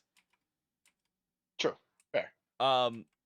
And that's kind of my thing. It's like the places themselves, a la the setting, like they actually would be below average to me, but the world building within them and with the visuals of the more fantastical places and the world around which it is brings it back up again, which is why it's a 6.5 and not below a 5. Especially like, just the world building aspect of everything Jack Warner has. It's like, oh, that's a... Everyone's Is now Disney accidentally okay with calling this? them Warner. Horner. God damn it. Whatever. Roz, what do you give the setting? If it was just, if it wasn't for the Dark Forest stuff, I probably would be with Kaiser, give it like a 6 because it's pretty basic, pretty Shrek. But the Dark Force really tipped it over. I gotta be with Boris and Thomas. I'm giving it a 9.5. Oh, you went higher. Can we much higher? So high. If you have nothing else to add, the next category is character. And I think that the way we're gonna do this is Reverse we'll order. make everybody go first at one point. Thomas. 10. That's it. There's a period right we there. did spend most of this review talking about the characters, so I'm not surprised. Um, 10. Yeah. I also not a 10. I did give the characters a 9. Uh, obviously some of the side characters we got, like the baker's dozen kind of bug me, which is honestly what lost the whole point, because I was just like, who are they though? I think we have They're you care just as little. Possibly you care more about them than Jack did. I believe I do care about them more than Jack did. Yeah. Oh yeah. And um, that's your fault, unfortunately. That's what but the movie's telling us. when it comes to characters, we have a motivation-wise an extremely diverse cast. We have a diverse group of villains who have different motivations, what they're going after, including if we want to count the bears as antagonists, they have their own motivation. That's we have them on this scale of the selfishness of them, wherein Jack Warner and the bears are basically on opposite sides of it, because Mama Bear, who's basically in charge of the bear family, wants the wish because Goldie wants the wish. Yes, Goldie is in this case selfish. Mama Bear's completely selfless in it, which is the opposite of Jack Warner. Horner, sorry. Um, then obviously there's Death, he's not incredibly unique for a Death, but he does have enough unique aspects about him, and the delivery of most of his lines is extremely good. Obviously, as I mentioned it, I love Jack Horner as the bad guy. I think that John Mulaney does a fucking amazing job. I like the fact that Puss's arc in this is not incredibly grandiose. It's more of an arc of him going from the arc of the adventurer that he went through in his backstory, and not exactly the reversing of it, but the redoing of that in a way that brings him to a different point in that arc. Instead of being the braggadocious rogue, he is now the, you know, I don't, Humble family man the is the best way I humble would call it. family fighter is what I would call it. The humble He's family still an cat. adventurer, so he's still got that fighter class, but He's still got that. You He can keeps still say his he got that dog charm, in him. yeah, but he loses a lot of arrogance. yes. Roz, Yeah. characters, One how would other you thing. rate them? I'm giving it a 9, and it's pretty much for the same reason. All the characters were pretty great, with the exception of the baker's dozen, who got hyped up to do nothing. I want to know more about Jerry. Maurice, Me, how would you rate the characters? I gotta give him a hard 9.5 because I can honestly say I liked every character. There's not a single character I dislike, from the cricket all the way up to God, I forgot to mention Puss. Jiminy Cricket. Fucking love They that were guy. all great. Like I- even the Baker's dozens. Like the hype for them was more or less Jack saying, "Summon the Baker's dozens." They did a cool pose. And then we get to watch him just get fucked up. And look, I'm gonna be honest, a lot of them was funny, especially one that's like, "Come on, you You shot me. shot me, Sorry." Margaret. I thought you were gonna mention the one that in the God. pocket full of posies who was standing on top of the tank with the fucking handle powered beater, just trying to keep them away. Ah! It was just so many of them were hilarious. Yeah, you're not one of the chatty ones, are you? Mm-mm. Mm-mm. And then we have the three bears, the Goldilocks, Puss, Softball. Just every character had enough charm that was like, I like all of you. Not a single one made me dislike you. Even when Goldie was being selfish, I didn't dislike Goldie. I just thought she was being a little too selfish. Like I even like the old lady, the crazy old cat lady. That was good.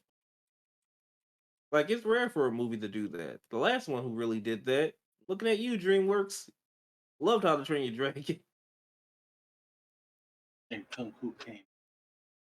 I mean, I watched Kung Fu Panda the first one. There's 2 more movies. Yeah, I loved all 3 of those movies.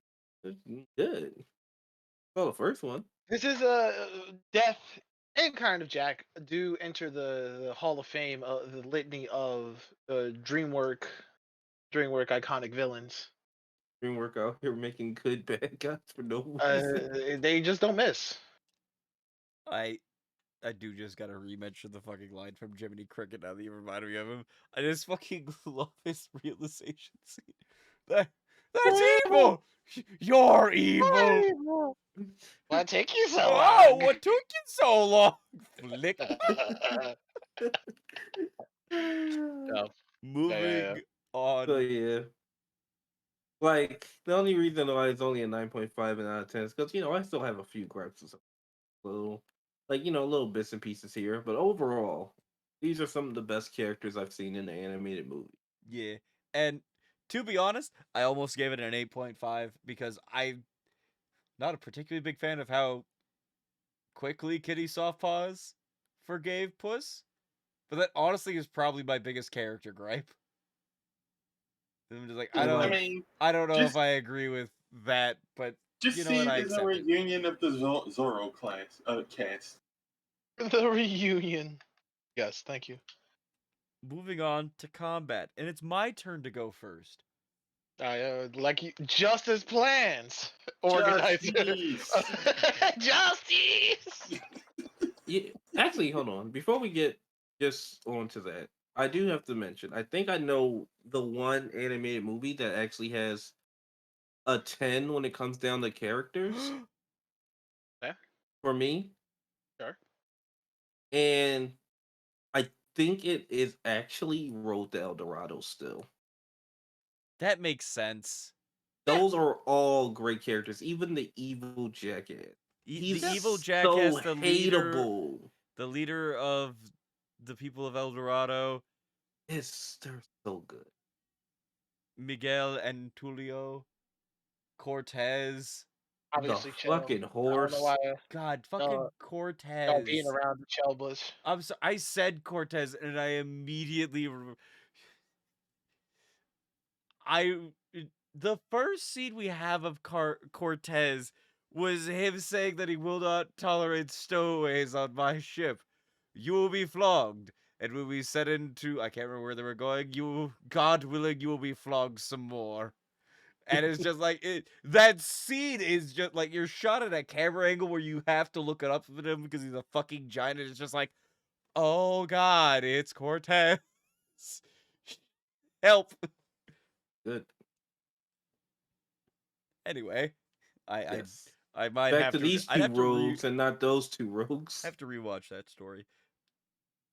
The Web classics. Moving on to the next category. It's combat. It's the fighting stuff. I do not agree with my mother. I'm a very big fan of the more classical, almost cartoonish fighting style that they have. I do think that a number of the fight scenes are very short, but that makes sense for fight scenes as fights are normally short. And so I'm going to go with what I have written down, even though I consider dropping it a little bit. I'm giving it an 8. There are no moments in this where I, as someone who am very critical of fight scenes, just go, yep, that right there, that was fucked up. Granted, a lot of, again, it's very cartoony. It's cats fighting fully grown people, including at one point a cat dual wielding a rapier and a knife versus a wolf that has a scythe blade that can just combine together. Why do you not like the word sickle? Fight me. He Death is supposed to have a scythe. He also used sickles. Hey, shut the fuck up. I didn't ask you, Shadow! Guitar. You know what? It's getting a 7.5. I'm kidding. It's staying at an 8. Roz, your turn. My turn. I'm giving the fight scene 9. because once you get used to the zoom right before the fights, where it switches the art style, I think the fights are very good. They're not standing and just spamming flurry of blows like in some other shows. There's actual coordination to it. Also, I forgot to mention I do really like the fucking spin move that happened where he blocks and he just gets spun around a full 360. I think the movement, the animation, and the music choice for it are actually really good. But yeah, do you anything else to add for your 9, Rouse? It would have gotten a 10 if the fights were slightly longer. Wow, But just yeah, wanting longer great. fight scenes? Cringe. I mean, the final fight with Death would have been just a little bit longer. I'd have been happy. Cringe. Like he would have got help from his friends. Him and Kitty Softpaws could have fucking uh duoed, and then at the end, Perito could have just been there, standing there, so Death would trip over him. Nah, cringe. Cringe. The power of friendship. Giga cringe. Anyway, back around. I'm sorry, Ross. I don't mean it. You lies. No, I don't. Wrapping back around to the start, Maurice, how would you rate the combat? I give it a 6. Oof. I enjoyed the fight scenes, mainly the ones against Death, but a lot of the bigger fight scenes, even though they were fun, I kind of zoned out.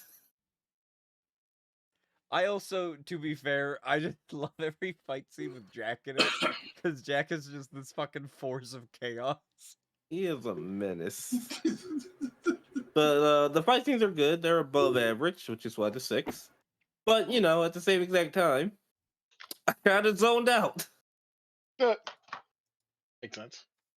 Things were just happening on screen for some of them, and I was just like, pretty. Pretty. But then Wolf showed up, and it's like, ooh. Right. I see a little bit of what you mean when it comes to what is intentional animated slapstick in most of the confrontations that Jack, the Baker's Dozen, even the um and even the Goldilocks and the Three Bears are a part of.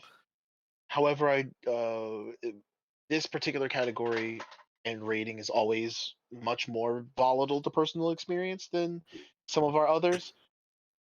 I like these. I before I give my rating, one last thing on the combat for Kaisers to piggyback off of. I do actually like the design of Death's sickles because they will more so remind me of the harvesting farmer tool that I know Amish people use. Of course, the one in particular reference that the one particular in reference to real life is a very large instrument that does look like the iconic Reaper scythe that we're all familiar with. But that one too looks smaller and more precise for control. Kind of it gives me the impression of the kind of character that he is, much like what I've mentioned before of how calm and collected that he usually is, and how seriously he kind of takes his job outside of the also personal motivation of like, I do want to take this particular icon down for glory because that would just be, well, fun for once in my goddamn life. So with all of that said, I feel a lot of the wide breadth of emotions when it comes to the more serious combats of a lot of Puss versus Death interactions, and appreciate a lot of the blocking, as I called it before, in the more chaotic multi-party combat scene. I'm gonna give this a 9.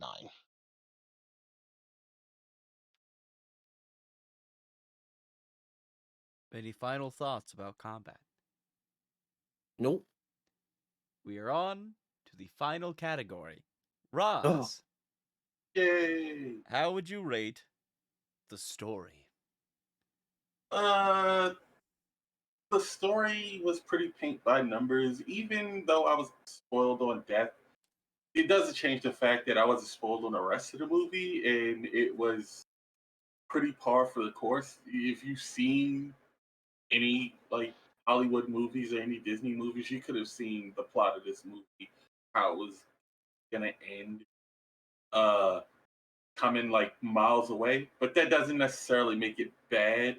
So I'm gonna give it a 7 because I mean you can do this story by the numbers and still have it suck. So it's still pretty good, I'd say. So 7 is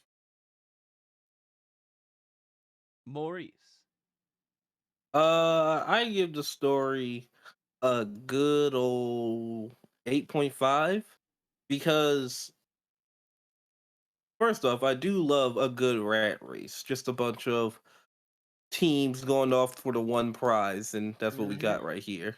Guffin chase. Next, it was they just did it in a way to show everyone's own little personal story coming to a close, and that's nice. That was nice. There's 4 stories to tell here, even if one of them's from a villainous asshole. It's just, oh, I'm sad and lonely. I'm about to die. I want a real family. I'm a dog.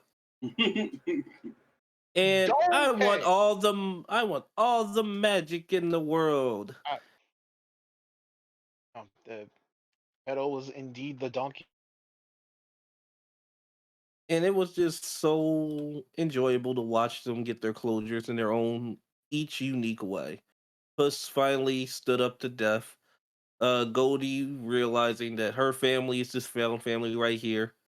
Uh Kitty of realizing that she can trust people, even though, it looks like it's Puss when the real answer is the dog right here. I mean, should have been the The first one you could guy. trust. But, The guy. now she can also trust in Puss as well. But the dog's right here. The guy. Perito actually getting people to care about him because his story starts with unwanted, now wanted. And Jack gets his comeuppance, the thing he deserved the most. But for what specifically? I don't know, ask the cricket. So yeah, it was a great story. The reason why it's not higher, I'll be honest, kind of simple. Nothing wrong with that. It's kind of simple. Sad no one got the wish, but I understand why no one got the wish. Maybe the cricket could have got the wish.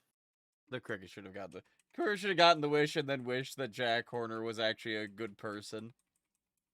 And then the wish is like, I'm sorry, but I can't do that. justice. Invalid request. Try again. The wish tells him he already is. This is as good as it's What? gonna get. You can't be wish telling Jack- me that this is as good as it's gonna be. I wish Jack better the best he can be. There is no up. Next. You're telling me it can get worse? At least he pays his. Probably No. doesn't. Just to remember, at the I feel start like of they the were movie, doing it for exposure. Jack promised to pay someone their weight in gold, and he gave one of them the Midas touch. One of True. a set of twins. And the other twin just took it. Just took her. Straight up did just Yeah, take her. I mean, Weight in gold. yeah. I mean, I feel like he was gonna pay. the Midas touch. I feel like he was gonna pay them normally until she started accidentally insulting him. Yo, we had to kill Soda. You'll make with the box. We had to do so many murders for this. So many murders. Who's next? It is Tomas. How would you rate the story? Showed this to everyone I could. To the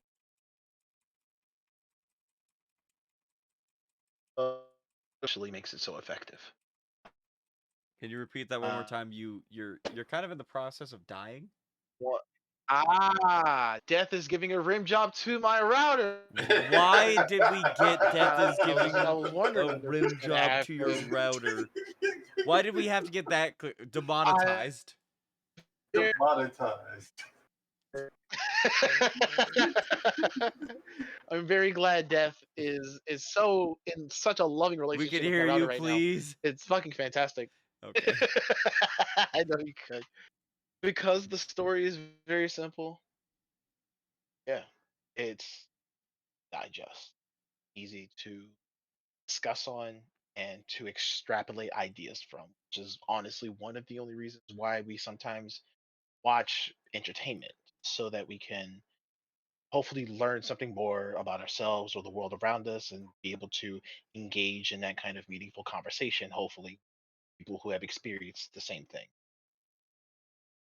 Puss in Boots: The Last Wish feels a lot like someone's favorite kids movie when they grow up and go, "What's your favorite movies of all time?" and they go off the top of their head, "Puss in Boots: The Last Wish."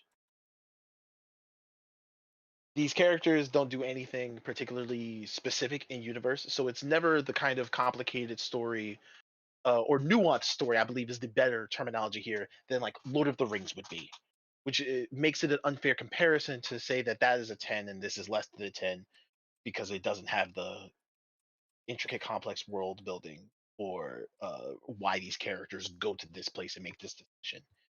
Um, After all, these are based. These This is an intentional, almost satirical rip off of fairy tales, which were also inherently very dubious narratives in the first place. Always meant to teach a simple and uh, very positive moral in the Disneyfied versions of these fairy tales, not the original ones. The original ones are supposed to scare the fuck out of your children, which this movie also can do. So it props up on all fronts for me. That's a 10.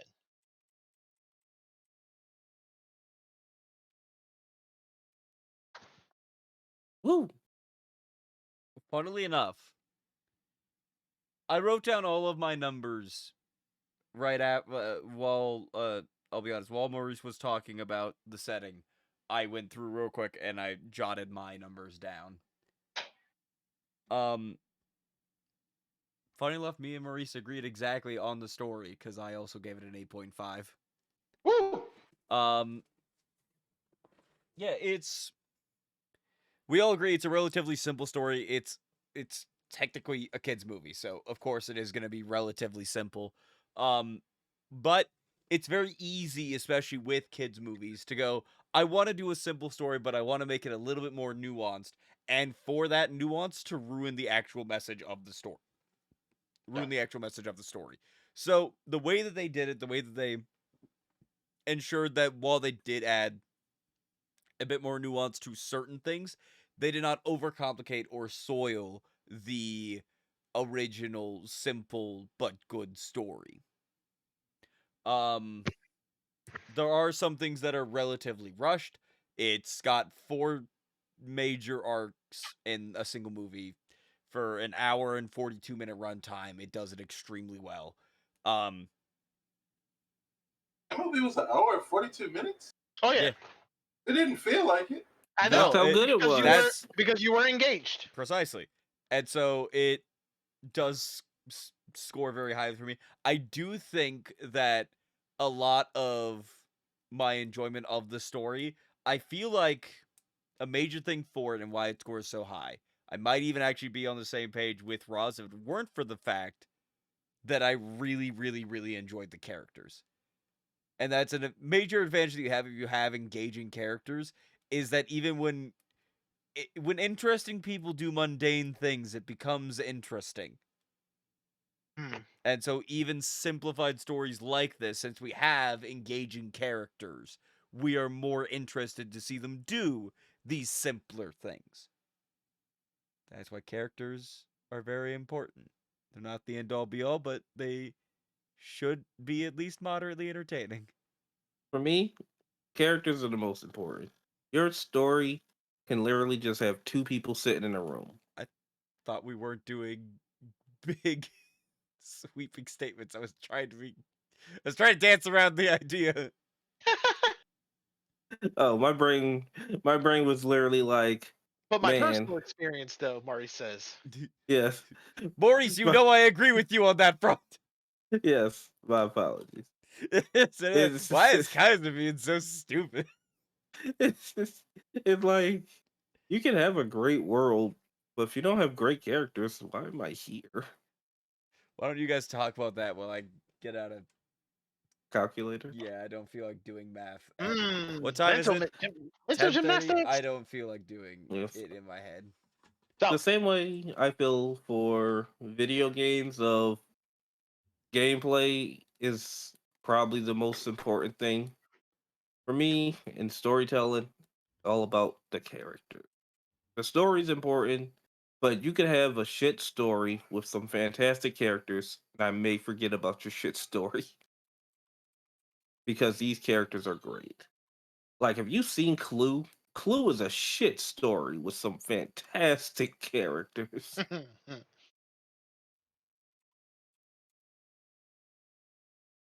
Oh, just so many movies is actually just, if you boil it down, these stories were terrible, but these characters were fantastic.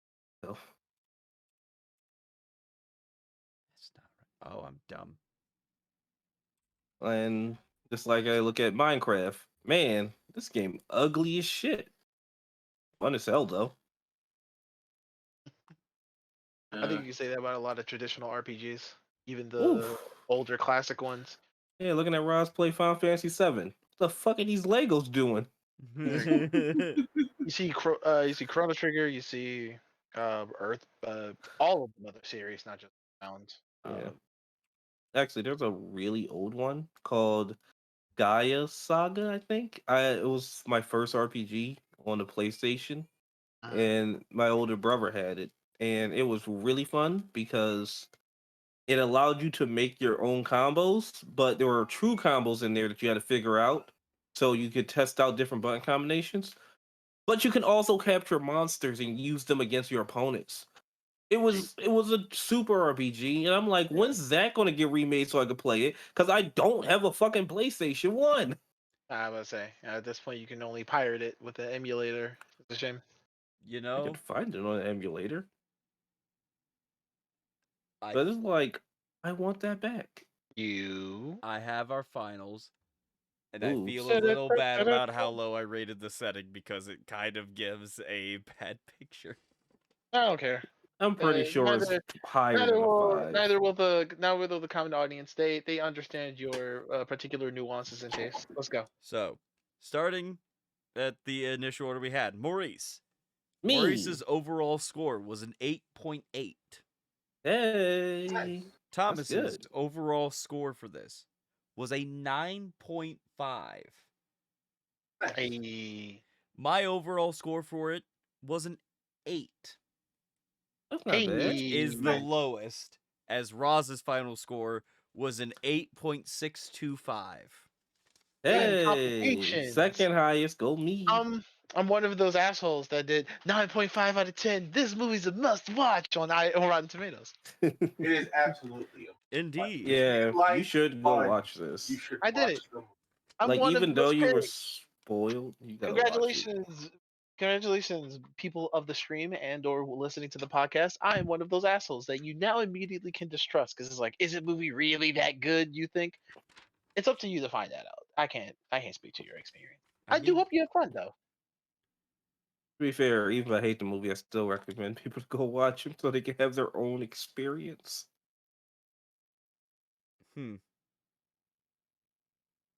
Like, unless the movie's Right, because like we had, and actively a waste of money. I decided to go back and look to see how we scored this in comparison to The Princess Bride. Mm-hmm. Makes me Hmm. sad. Yeah, I will not apologize for we art. talked about that before. I remember. You guys literally scored this movie an average of 1 point higher than I The don't Princess Bride. apologize. I know you don't apologize. You never apologize once to me, Roz. That is a lie, but we'll keep going with that. But to be fair, we No also apology love The matters. Princess Bride. Yes, it was still very high scores. Listen, anything above a 6 from us is good. So the fact that this got universal 8s is very good. To be fair, our fives are the good. You Yeah. just get better from there. Yeah, and that's why I said it's rare to. It's good to get above a 6. A 7 plus is very good. Yeah. All right. Any final Uh, thoughts? DreamWorks still hits. DreamWorks is still an amazing company, and they're better than Disney. Don't even at me about it. My final thought, actually, this is not meant to be a full blown conversation for the recording. Do When it. I posted the advertisements of our WAM and our various, discords, Junior just directly tagged me in the Cinema Course Discord channel and said, I wouldn't go so far to call it a banger, as I refer to this movie as another DreamWorks banger. It's an aight flick, but definitely safe and overall average flick. And I responded with, say it in chat or it doesn't count. Say it in say it. Unfortunately, he was at work. So if you have anything that you want to say with us with your own opinions on and thoughts on this movie, definitely come to chat next time. Come to the stream, or of course, tag us on Twitter. Definitely on Twitter, because my thumbs can be just as dexterous as yours if you want to go blow for blow as I defend this movie to my death. I just say a lot of I'll words just with a point couple of them to the characters. YouTube video. Remember, got whatever you say, make sure you say it with your chest. I've got 3 hours and 45 minutes of content to explain my opinion. I don't think I need to discuss it in chat. As Hopefully.